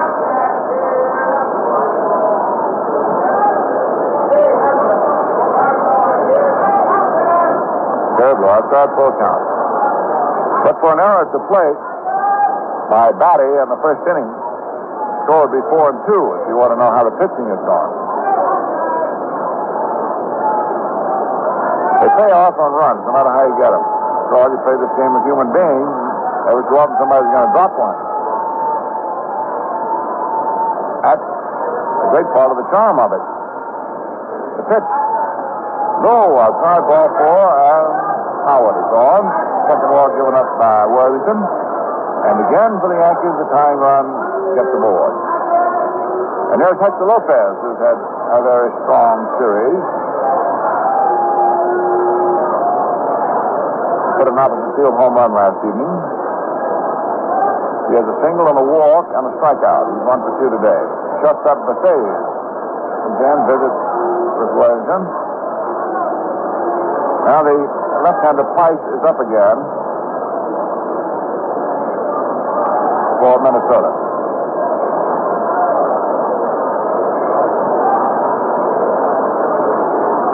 Dan Mealy won't hold anybody back this afternoon either. It's a high outside.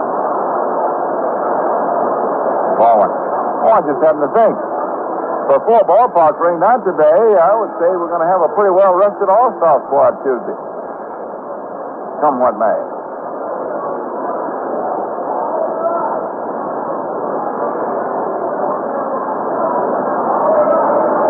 Pitch is swung on a miss, curveball.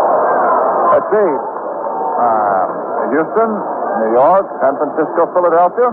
They'll all be rested. The National League, American League, White Sox, Orioles, Red Sox, Washington. They'll be rested. Lopez, that's misses. Strike 2, 1 and 2. Howard at first. 1 out. Top of the 7th. Clipstein is in the bullpen also for the Twins. John enjoyed 9 2/3 innings, relieving without giving up a hit. Came on last night, bases loaded, boom, Boyer took care of that. Van Slammer. Curve is low to Hector, ball 2. 2 and 2. The Yankees are home, starting Thursday evening with Washington. Thursday and Friday night. Saturday, Ladies' Day, and Sunday single. To Gil Hodges and Company. Sir, Paldol. Hodges had a funny thing happen to him at Washington. An outfielder named Don Locke, who was in quite a slump. When Hodges was pitching batting practice, and Locke hit a line drive that hit Hodges right between the horns. The only satisfaction Gil could get was, well, that's the best that Locke hit a ball in a month. Ball drilled to left field. Base hit for Hector. Howard carrying the tying run. Pops at second base. The throw comes into third from Jimmy Hall. So Hector, his second hit today, single to left.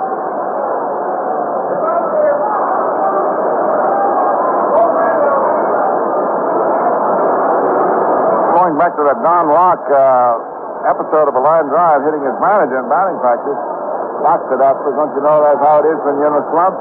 The one ball you do hits the manager, knocks him out. Captain Batty out talking to Worthington. There are two fellows already set in the bullpen at the Trent tournament. Wait, here comes number 14, Sam Mealy, on his way to the mound. Sam doesn't want this one today very much. Not much.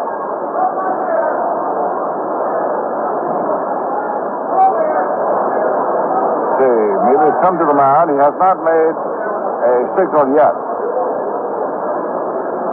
Now puts his hands on his hip. Now he motions. He wants the left-hander to come in. So this will be Bill Fleiss, C-L-E-I-S. He's sending for the left-hander. So Worthington is out. Now for the red hair, this gives him 2 innings plus relieving. The one down here in the 7th. He took over for Cott.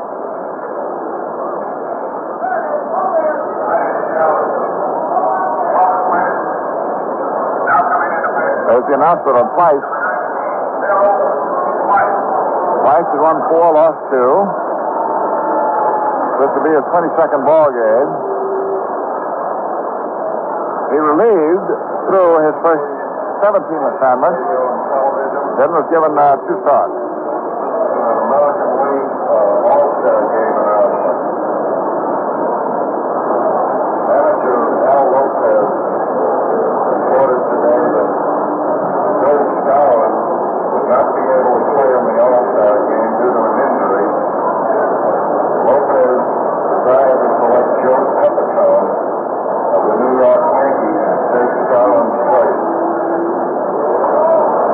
Joe Coleman, American League president, has just conferred with Warren Giles, National League president, and approval has been given for that change. It will be Pepitone in place of Stalin on the American League All-Star squad. This is the 3rd time. They're announcing now about Pepitone coming on the American League All-Star squad, and the crowd interrupts the announcement in the public address to give Worthington a hand as he walks off. For the All-Star squad. He played in the game in 1963. The PA announcement is talking about Pepitone and his All-Star squad record. Well, I'll give you a little background on this. They're making the announcement now a day sooner than they meant to. We'll sit down in the press room about noon, and Jerry Coleman had the pregame show on television, and his show was quite properly. The obvious one, he was going to have all of the Yankees and the Twins who were on the All-Star squad on. And he was detailing them off, and Harold Rosenthal of the Herald Tribune says, well, what about Pepitone? And Jerry said, well, what about him? He said, well, he's on it. Darn search. So Mr. Coleman didn't hesitate. He went and got the new man and had him on. He didn't want to miss anybody. Bob Fisher just came by to them and said, you fellows have it on radio and television about Pepitone? Said the league hadn't confirmed it. And legally, all of the bases had not been touched. But by alertness in certain quarters, the matter has been forced. And you just heard the announcement. Cohen ran into Chuck Hinton 2 days ago. Now we have Bill Fleiss. Little left-hander.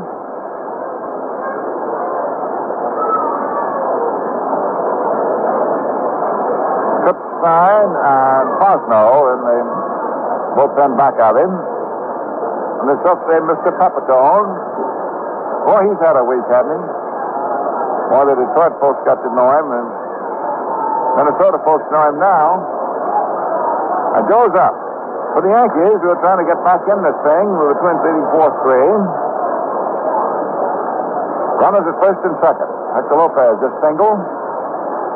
Howard had walked is at second. Bench around toward right.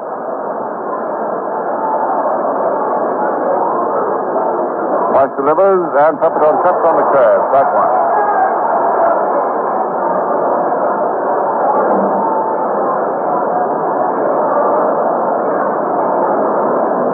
Here in inning 7. Rice, no great hurry. Cuzzetti at third is coaching Howard down off second. Benson at first is coaching Lopez off first. The pitch is go outside, another breaking ball. 1-1.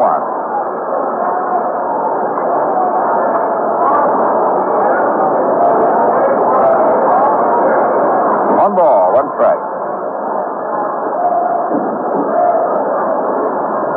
Twice, rather smallish southpaw.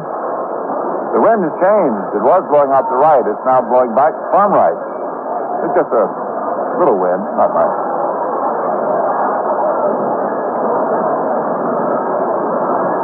1-1 pitch. Strike two. Got the outside. Pepitone is unhappy. He's turning around to plate umpire Hurley, saying, I don't care if you did give me that dotty aftershave. I don't like the call. All right, 1-2.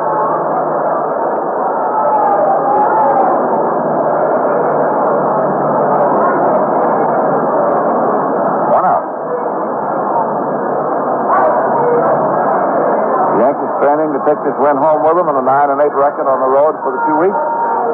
Pepitone takes low outside, breaking ball, ball 2. The Twins have won 9 of their last 10. Trying to nail this one down on a real cut commanding lead for the next half a week. The Twins are firmly convinced, and so are their supporters out here, that they can win it. 2-2 pitch.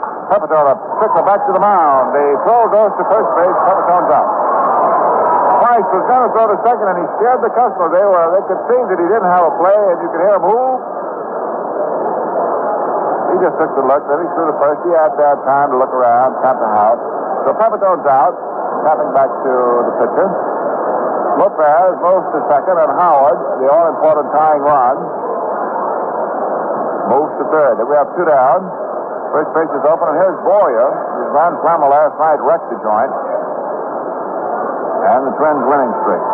Let's see, Batty is motioning to first base. They don't want any part of Boyer, who's been the hot man for the last 2 weeks. He's had a great trip.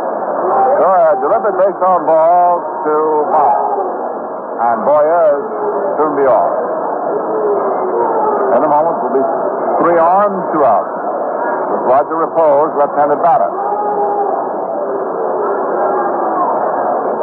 Ball 3.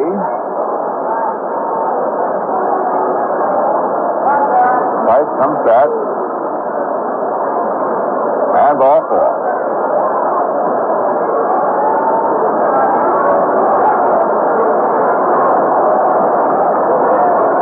So here's Repose, who was caught at the fire cycle last evening.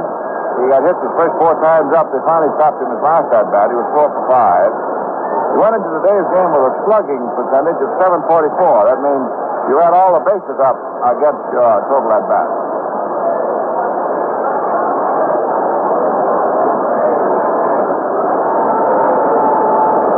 Tall, strong, quick-handed left-hand hitter. 3 on now for New York. This is a big point in the ball game right here. Third pitcher for Mealy. Little left-hander, Bill Price, C-L-E-I-S. 2 out. The pitch is. He butted at it and missed it. Curveball. Strike 1. You don't often see a bunt like that with 3 on because it's too easy to make a force back at the plate. Nice strike one. Howard off third. Lopez off second. Boyer off first. Earl Batty, the catcher, giving a sign. Price delivers, and he cuts and misses at the curve. Strike 2. We have Ed Hurley back at the plate. On the bases, we have Flaherty, DeMuro, and Newmont. And DeMuro at second base is going to stay there. He's going to be the all-star umpire at second base Tuesday. Now Hurley goes out to the mound. He wants to talk to Price. I'll look at the baseball. Let's see. He's just talking to him. Now he's starting back. I don't know what he told him. Something about how he's throwing rubber, I guess. You know, pitching is a very hard trade to learn. There's so many little things that you can do wrong. You can get more trouble on the mound than you can realize. It's hard to learn it. That's why it's so very rare that you have young pitchers. Real young pitchers. There's a pitch in the dirt back to the stands. In comes a tying run. So Price trying to get too much on it, threw it in the dirt low outside. It's a wild pitch. And Howard scores, and it is 4-4. And here we go again. Boy, this one has been rough as a carb all afternoon. So a wild pitch. Boyer goes to second base. Lopez goes to third, but most importantly, Howard scores, and it's even again. The wild pitch, of course, is charged to Price. The run is charged to Worthington. And Worthington now can't be the winning pitcher. He's also responsible for the runner at third. Price delivers, and Repose takes strike 3. Boy, what happened before that last pitch? One big run. One hit. Score. And the 6.5 is 4-4.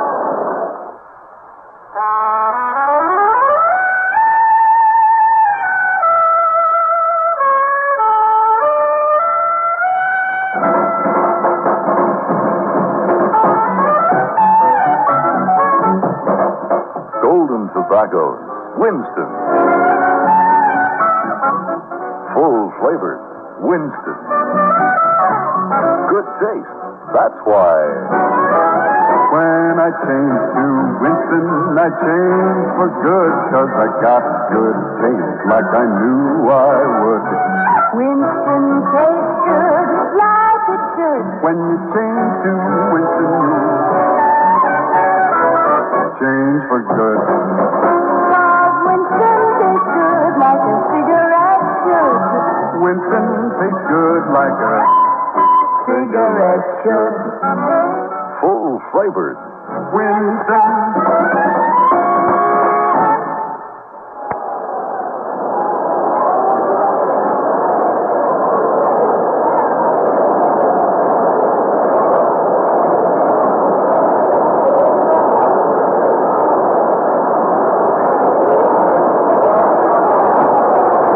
Ago, we were talking about the attendance figures, the people that have paid to see the Yankees this past week, which is almost 250,000, 248,757.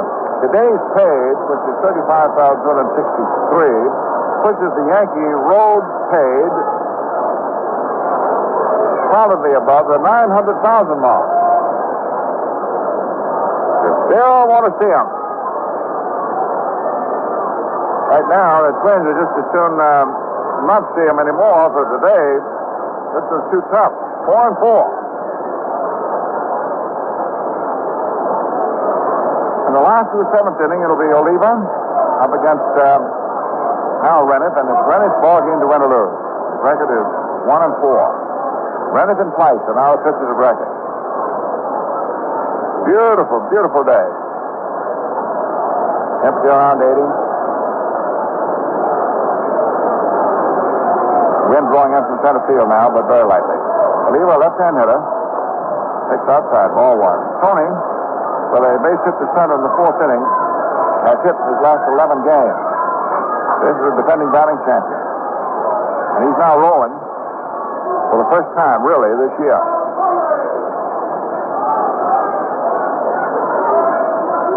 Bennett, being quite deliberate, pumps. There's a ground ball, wide of third. Left field, base hit. So a leader opens up the last of the seventh with a single. Boy, he's hitting that thing all around. This gives him 2 for 4. He was 4 for 5 last night. I think he's had 8 hits now in this series. Third hit off Rennick. The Yankee bullpen is back in action. Ramos and Hamilton. Right and left-hander, respectively. And here is Killebrew, who has had 2 singles and a deliberate walk. He's a big man out here in the upper Midwest. Take the curve outside. Ball one.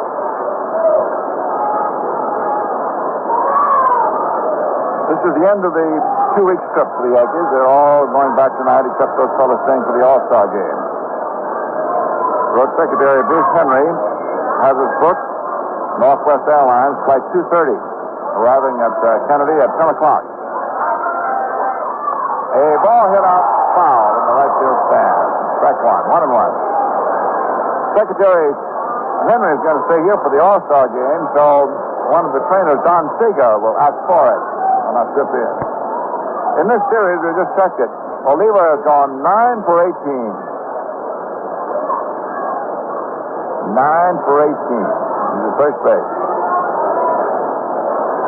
That's a hot bat.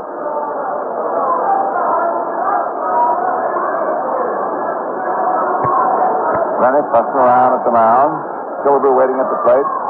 The pitch is a foul back. Killebrew was falling away from an inside slant, which glanced his back.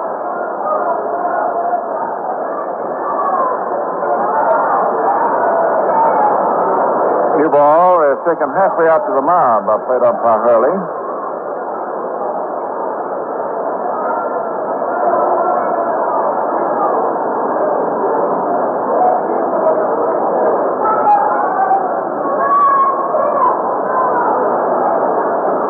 People out here, all the surrounding states, very excited about this ball club. You can feel it everywhere you go. And it's pulsating vibrancy. 1-2 pitch. Swung on a ground ball foul to the third base coach, Billy Martin.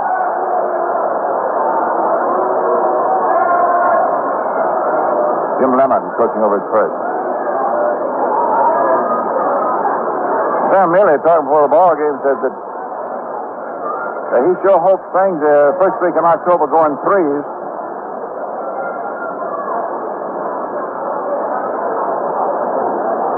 Going to move into a brand new house first week in October. He's going to have his 5th child the first week in October. And what do you think the third thing he wants the first week in October?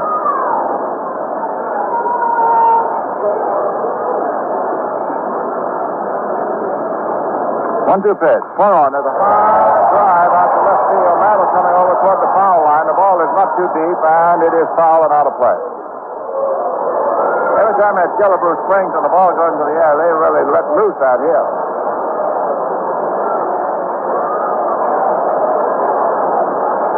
Now Howard goes out to talk to Rennick. He's probably going out to say, Hal, do you know that Minneapolis has more building every day than any other city in the United States except New York? Well, he might have said, you know, the University of Minnesota here has got more on-campus students than any university in the country.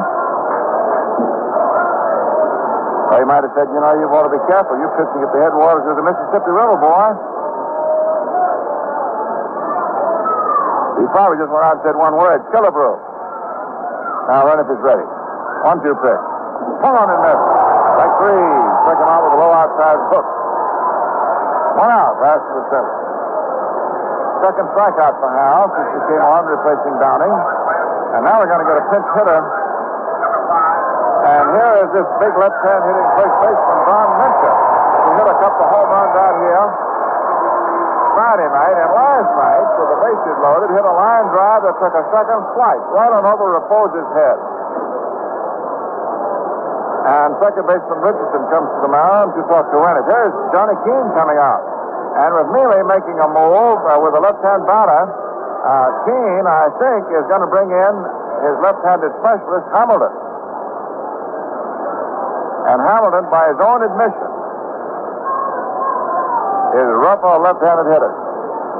So the battle wages. But there's no reason to have a contest about the next situation in the radio world. We'll just pause for station identification. Your attention, please. You are tuned to Yankee Baseball over WOKO Radio, Albany, New York.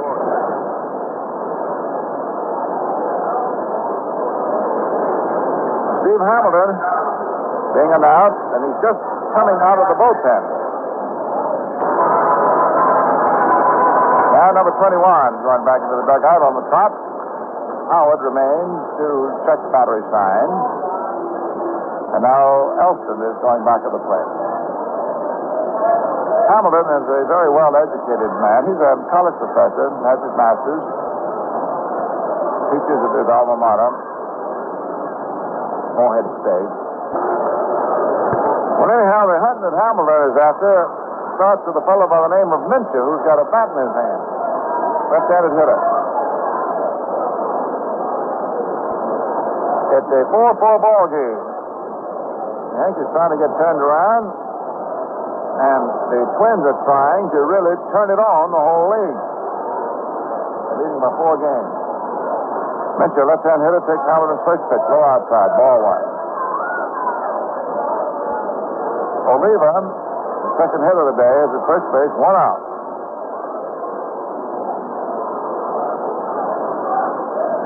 Hamilton, very tall, 6'7". He was a professional basketball star. Gets the pitch over for a strike, 1-1. Boy, that's a couple of left-handers in one room, isn't it? Hamilton and Blanco. As Steve says, 13 feet of left-handed pitching. Big fella delivers, curve low outside, ball 2, 2-1. Mickelson keeps the possum, right-hander in the bullpen for New York. Was the winning pitcher last evening. Hamilton saved him. Oliva, who can scamper, leads off first. Hamilton, left-hander, gets a good look at him. Peppertone holding the bag. The pitch swung on, hit deep off the right field. It is close to the wall, and it is foul, but out of here. Ooh. There's a phrase somewhere I've heard about who do we worry, and that was dedicated to the Yankee dugout right then. When that big first baseman hit that one, it just did hook out of here, pulled it foul. He has creamed a couple already in this series. Now it is 2-2, and that Hamilton shrunk a foot. 2-2 count, 4-4 ball game. 1 out, last of the 7th. Hamilton's pitch, curve, swung on and missed. Strike 3. So, took him out. Now we have 2 down. And here's Jimmy Hall, another left-handed hitter. Jimmy batted in the run with a sacrifice fly, then got a bunt single. He's 1 for 2. He's the real damaging hitter all season for this ball club. He leads the league now in total bases. He passed Tresh in this series in that department. And Tresh is unable to play in this game. There's 2 games that Tom has been out of. He's got a bad knee. When in the 2 that he played, he limped around in. Hamilton's pitch. The curve swung on and missed right off the end of the bat. Strike 1.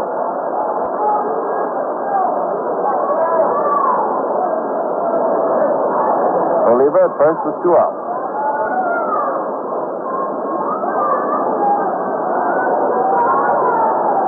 Outfield shaded into right on Hall, who wears the 7 for the Twins.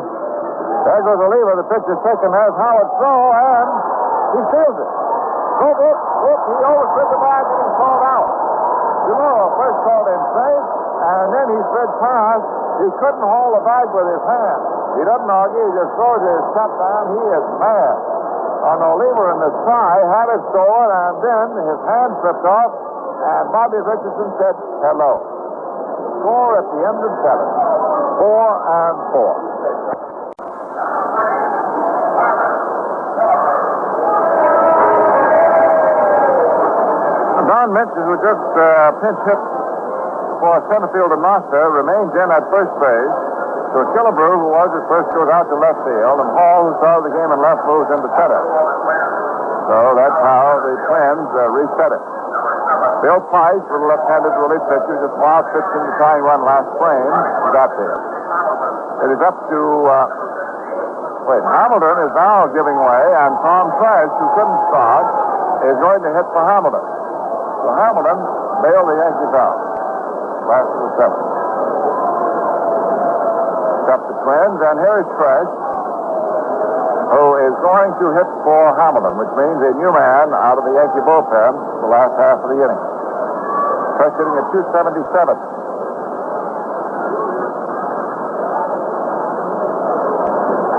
Hitting right-handed. Price delivers, and Tom fouls it in the dirt.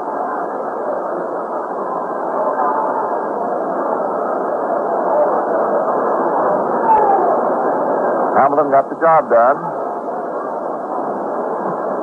Ramos alone is warming up for New York, so apparently it will be key. Last half of this 8th inning. 4-4 tie. Price pitches, and Fresh hits a high foul deep back to first base. And there's Mitchell, the first baseman, and he's got it.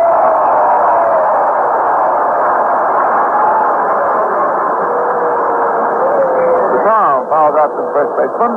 And now we have Richardson, who is 1 for 4. Bob got some news in Detroit that just elated me. His wife, who is playing in the company's water skier, called and said that their 2 little boys just taught them to water ski. The Richardsons have a little houseboat down in South Carolina. They're outdoor people. Price pitches and serves low inside.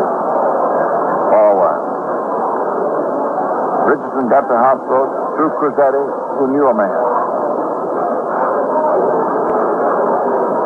You tell me if Cruzetti doesn't know a man, you might as well stop looking.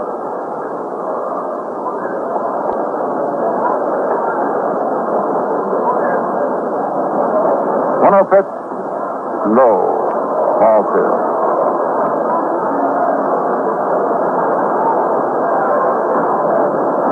2 balls, no strikes. 1 out here in the 8th. Things going along rather quietly. Little left-hander. Pitches. Over for the strike. 2-1. Let me get a book on Price. Check on his physical specifications. 5'10", weighs 175. Now, that's a pretty good sized fellow, except in baseball. That's small in this game, especially for a pitcher. 2-1 pitch. Outside, ball 3, 3-1. Three balls, 1 strike.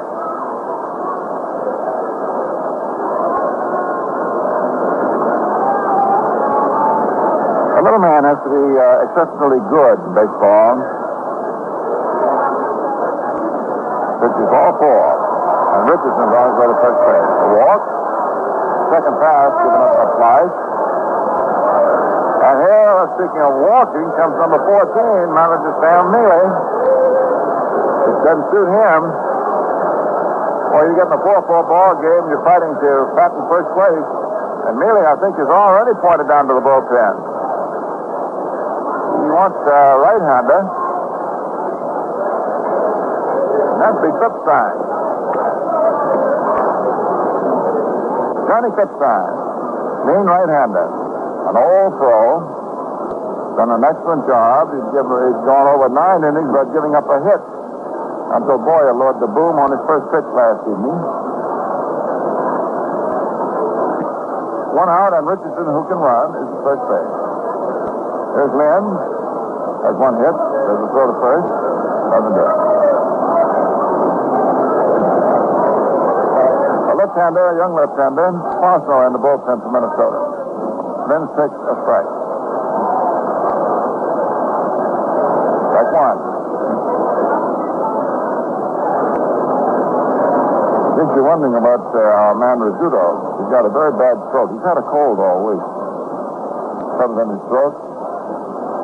We all agreed he'd better rest it today and then get it down for the next 4 or 5 days and have it straightened out by Thursday. Outside. Pitch out. Throw it out of first. And Richardson back. 1 ball, 1 strike. Bill was here at the pawn start of the ball game. To our lay ears, we realized that he ought not to do any more talking today.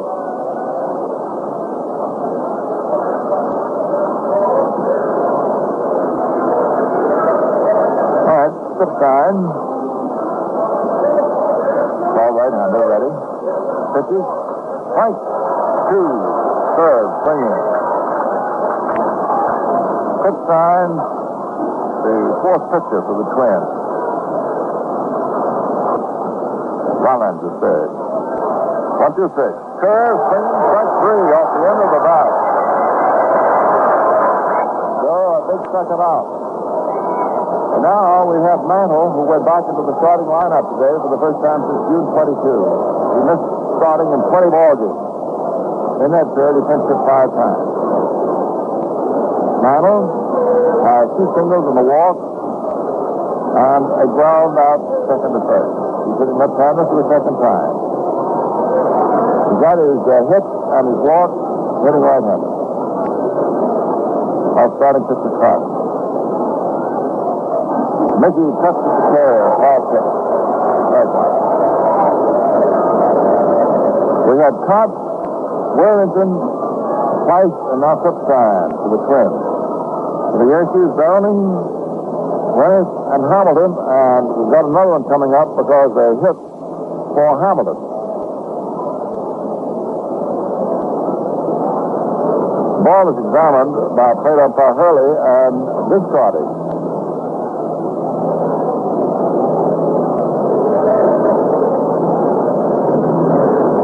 4-4 tie.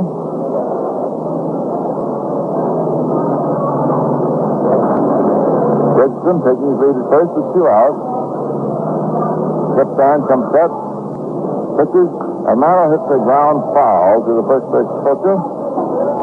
And Benson.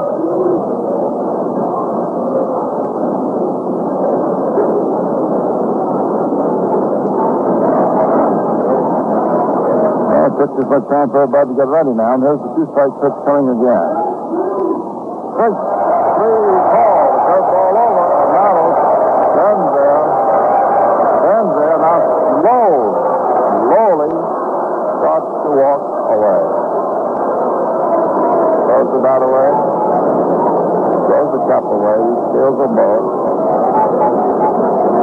And just a second, and Mickey goes into the dugout. 53, Mosquito's going to left field. Scored at the end of 7, 4-4.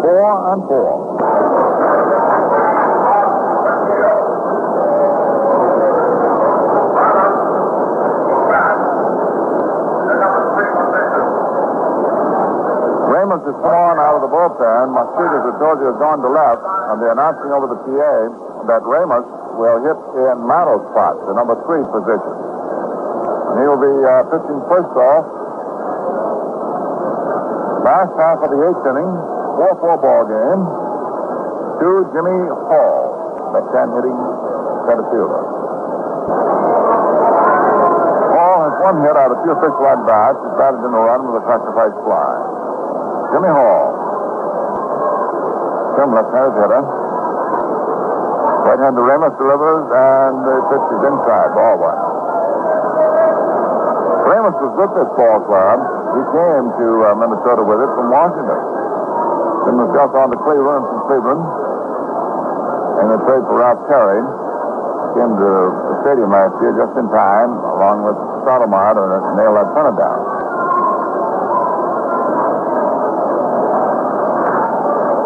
Pitches. Here's one on the right point. Over in the National League, Koufax won his 15th as the Dodgers won their first game at Pittsburgh 4-2. And at the end of 4 innings of the second, the Dodgers are leading 2-1. Milwaukee just won the single game at Cincinnati 2-1 on Henry Aaron's home run. So this takes the Reds out of first base, puts the Dodgers back in there. Pitch is over for a strike to Hall. 1 ball, 2 strikes.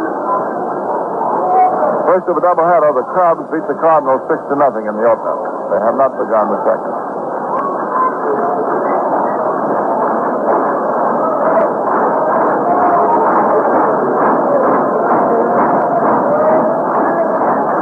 Amos looking at the scoreboard as though he was checking the other games.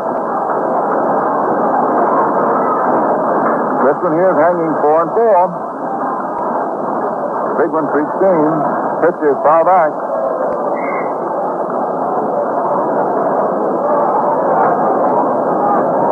It is 1 ball, 2 strikes.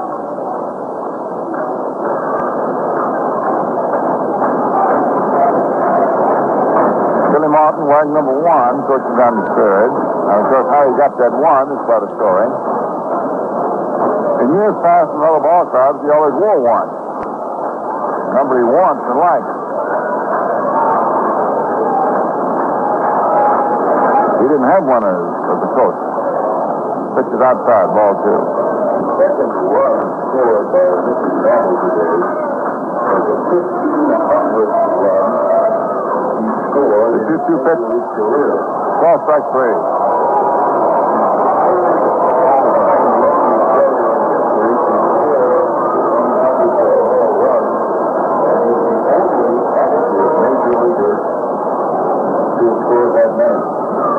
We're talking about Mantle. We'll straighten it out for in a second. Now here's Batty coming on. They were announcing that Mickey's second run scored today is the 1,500th Major League run he scored. Isn't that amazing? And he is the 3rd Yankee in history to score that many runs, and he's the only active Major League player today who has scored 1,500 runs. As the line drive hits the left center field, nobody's going to catch this one. It's in there, in the alley, and Batty is on his way to second base. The ball throws, and Batty makes it for a double. So with 1 out in a 4-4 ball game, he was second, hitting for 2.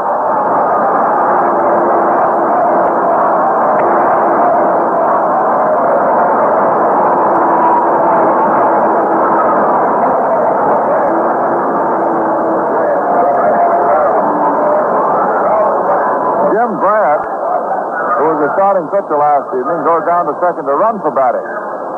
So in a 4-4 ball game with the Twins wishing to solidify everything they can in first place.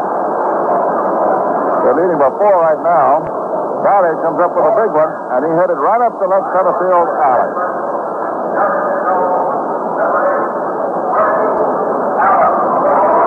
And Allen, we were just talking about him, he's wearing number 8. The snow job that was done on him by Martin to get the 1. Allen is coming up to hit for Kendall.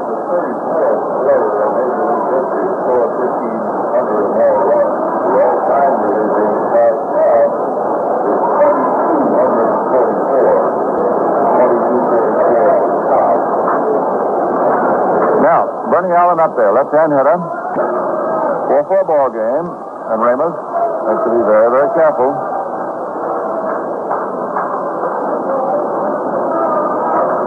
He's liable for it all.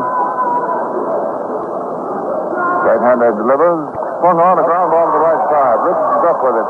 They throw to first in time, and Brent moves over to third. We have 2 outs. Now let's see what manager Mealy does. He's got his latest relief, Mr. Clipstein, due ahead. John standing out on deck. but is now walking back toward the dugout. I think he's going to have somebody else pop out there and hit for him.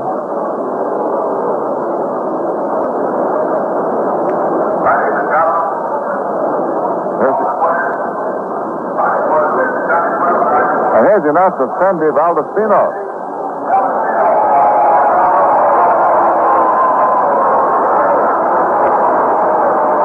Valdespino's had a good series here. He's played a lot in it.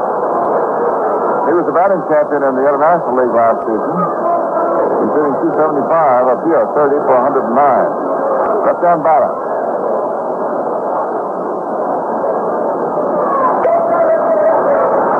Ramos has been a tower of strength in the bullpen ever since the Yankees got him.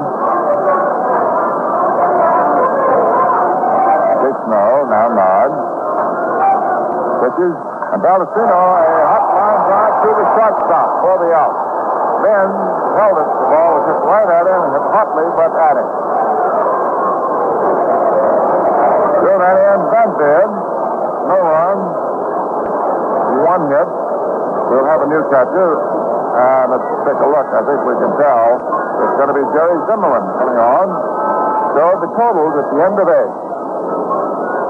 For the Yankees, 4 runs, 9 hits and no errors. And for the Twins, 4 runs, 10 hits and 2 errors.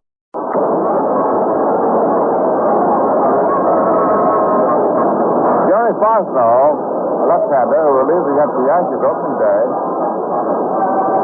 Fosno is coming on the pitch. Zimmerman is going to catch. Allen is at second base. We know where Allen is going to hit. He's going to hit 8. But Mealy just had a little personal confrontation with plate umpire Hurley, and he can hit his relief pitcher or his relief catcher either one of 2 places. Fosno, his ball game to win or lose is 2 and 3. Here are the announcements on the PA.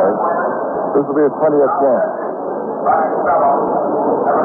And he's putting Zimmerman in the 7th spot.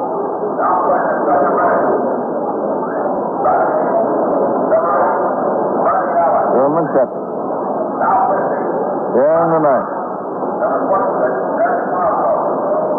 F-O-S-N-O-W, Jerry Fosno. He will be facing Howard, the first batter. Fosno throws very hard, young left-hander, slender. Delivers. Howard swings the ground ball through in the left field. Base hit. So Howard opens up the 9th with his 3rd hit of this ball game. Into the left. 10 hits now for New York. They got 7 off Cott, 2 off Worthington, nothing off Price, but he did wild pitch on a run. Had it. Nothing off Cookstown.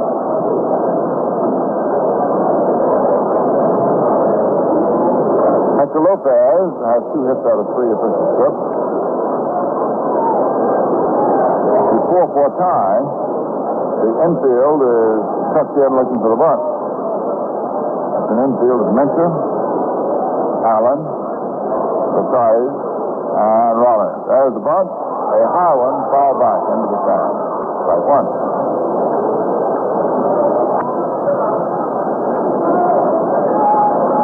Hanging 4 and 4.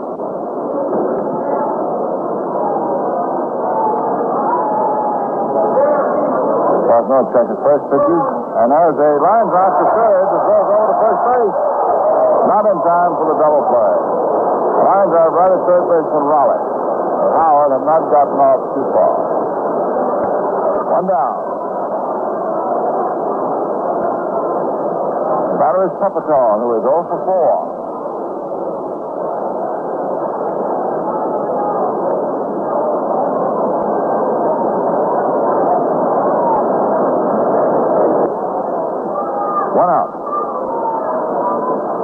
We'll see whether they start Howard or not.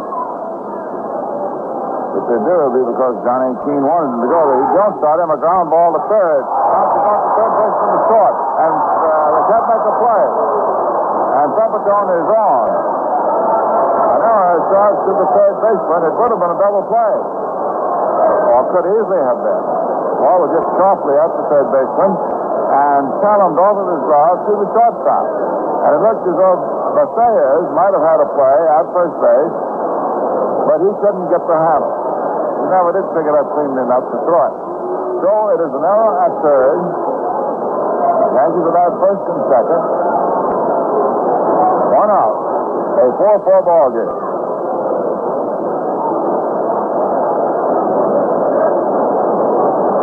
The third error for the Twins.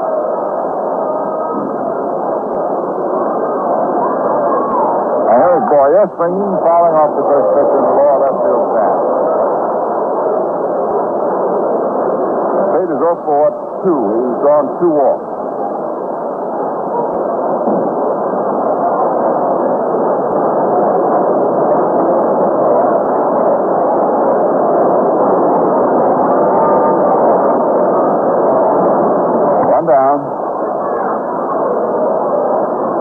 No step back off the rubber.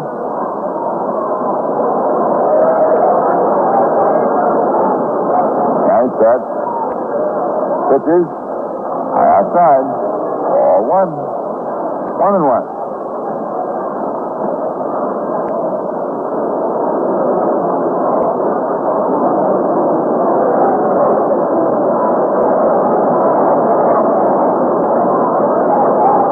Yankees form. Twins 4. Fifth pitcher from Minnesota. Delivers. There's the ball hit out to right field. Oliva going back. He has it. And Howard leaves second after the catch and moves over to third. So we have 2 down and runners at first and third. So after not over, Oliva was well back almost toward foul ground on the right field corner. Roger Repose, left-handed hitter, 0 for 3 this afternoon and has taken third strikes his last 2 trips.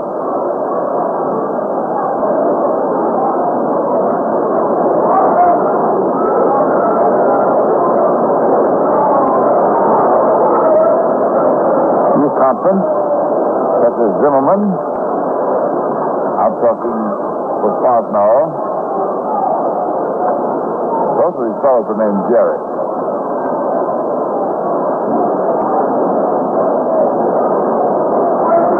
Repose, left-hand batter. Outfield chasing it to right. Pitch clear outside, ball 1. Pepitone is running at first. Howard at third. The paid attendance, 35,263. The Yankees beginning Monday have drawn a total of 248,757, which is a tremendous tribute in Detroit and here to this ball club, injured as it has been.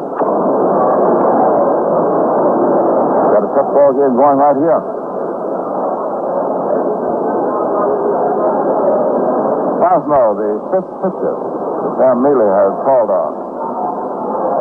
Is your 4. There's a ball bounced high toward first base, and the pitcher takes it and drops it, and we're going to run in. Wait a minute. Just a second. Ed Hurley is calling leadoff. Maybe he's calling interference. I think interference is called, and it's a 4-4 tie. Howard is complaining. Mastrozetti is down complaining. Benson is complaining.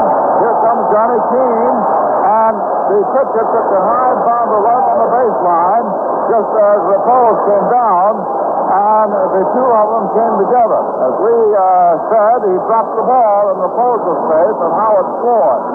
And Hurley, the plate umpire, who had a clean shot, said that the runner Repose ran in, interfered with the pitcher also, and is out because of interference, and that it happened before Howard hit the plate, and the run does not count. And it reads 4 and 4 on the scoreboard. And now Hurley is calling the first base umpire, John Flaherty, down to talk to him. And Keane had really was out of that dugout. And the 2 umpires are now conferring.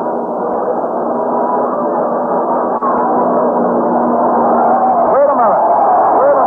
And now Hurley, after talking to Flaherty, says it was not interference. And that the third out has not been made. The run does score. The Yankees now lead 5-4, and manager Neely is out there kicking with Hurley. And the Twins are ordered back on the field. Now Billy Martin is going over to argue with the first base umpire Flaherty, who first called it, and who then insisted to the plate umpire that there was no interference. Real. So the Yankees now get the run. And this is the second time in a week that an umpiring conference has given the Yankees the green light. Now manager Mealy, number 14, is going down to talk to Flaherty. And we have Repose safe at first base. Howard has scored safe at home to make it 5-4 New York. And at second base, and safe at that point is Pepitone. Right now, there's nobody very happy out here in the Twin City area. So, Repose has twice been called safe, and he's still safe. And Howard is in. It's a 5-4 ball game. And an error is charged to the pitcher to count for the scoring. Now we have Marchito hitting the first pitch, a ground ball down to third. Rollins throws to first for the third out. It's not before the Yankees got a run out of the rhubarb. And the score at the end of 8.5. The Yankees 5 and the Twins 4. Well, Pete Mickelson is coming on. And here's the announcement now. Which is cheered by the Minnesota fans that this game is now being played under Minnesota protest.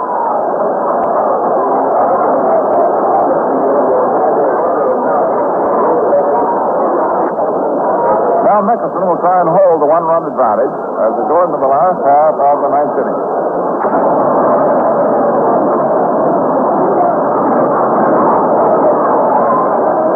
They just brought Mickelson in.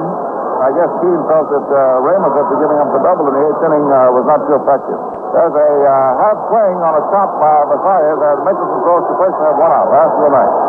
Tresoyo, Messiah, first man up is out. Pitcher to first, last of the ninth.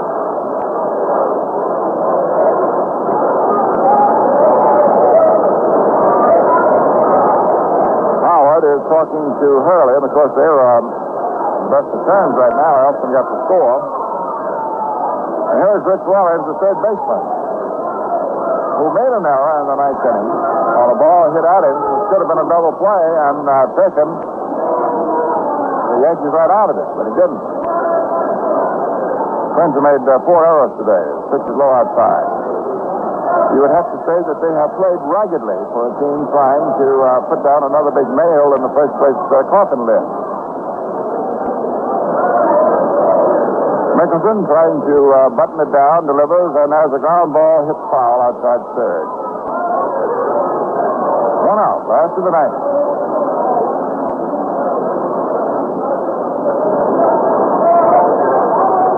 The defense is around toward left on Rollins, who's a dead pull hitter. It isn't often he hits any other area than left. Right-hand batter, not very big, wears glasses. 3 of the Twin infielders right now wear glasses. Third inside. Ball 2, 2-1. The guy is a short wearsman, Minch's first base wearsman. One time at the stadium this year, they had 4 infielders all wearing glasses. Martin in the bullpen from New York. There's a ground ball hit foul. 2-2. 2 balls, 2 strikes. Martin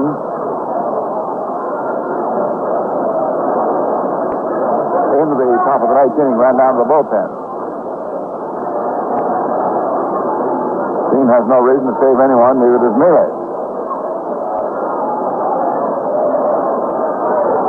Yankees leading 5-4. They want System to go home on. There's a pitch inside. Ball 3. Full count. Changeup.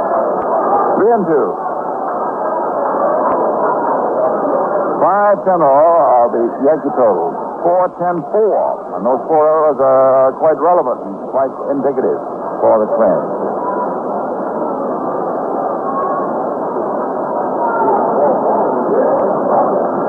At least 2 of the Yankee runs are to be scored as unearned. 2-2 pitch.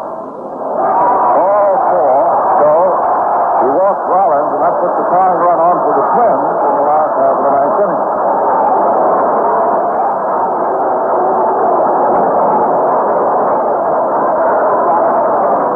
So Mickelson has walked him, and now we have Oliva, who is 2 for 4 today. He struck out twice, singles twice. Has hit safely in 11 straight games. The Yankee defense today has been brilliant and very stable. That's why the Yankees stole the ball game. Mickelson's pitch swung on there. The high fly out to left center field. Mosquito going over. The post coming over. It's the center fielder makes the catch. Mosquito almost tried to take it away from him. Did bump him slightly. And Repose is now saying for him, and I know what he's saying. He's now saying, young man, don't run into me on fly ball. The unwritten rule is that the center fielder takes all he can get. The post stayed with it. But I'll bet you he just told Mosquito to be careful in the future. These borderline plays, they let him have it. So we have 2 down. Now we have an out left in the ball game. The Yankees are leading by a run 5-4. And here is no less a person than Mr. Muscles, Harmon Killebrew. Mickelson knows who he is. Pete takes his side from Howard, pitches, and Killebrew takes low. Side on curveball. Ball 1. Right-handed pitcher, Mickelson. His teammates call him the Possum, Pete the Possum. When he gets that suit on and pulls that cap down over his glasses, there's quite a resemblance. And the 5 innings, single game. The Angels 2 and the Indians nothing. And Los Angeles has beaten Cleveland 3 games already. Killebrew hitting. It's a long one left field. It's a home run.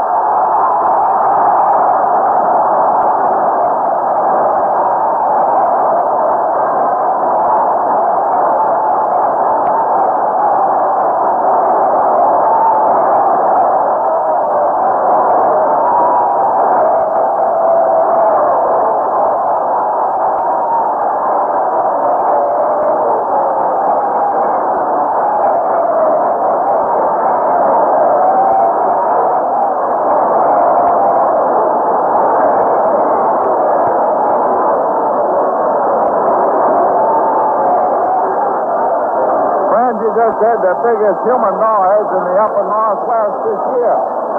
Harmon Killebrew got around and hit that ball high in the lower left field seat. They put it on the scoreboard at 368 feet. Killebrew's 16th home run, and the Twins win this ball game right back 6-5. So the totals, and this was a thriller, and this was a raw one all the way through. The Twins, 6 runs, 11 hits, and 4 errors, and they won despite the errors. And for New York, 5 runs, 10 hits, and no errors. The 5th pitcher, Farslow, is the winner. His record is now 3-3 for the year. And the 5th pitcher for the Yankees, Mickelson, is the loser, and his record is 2-5.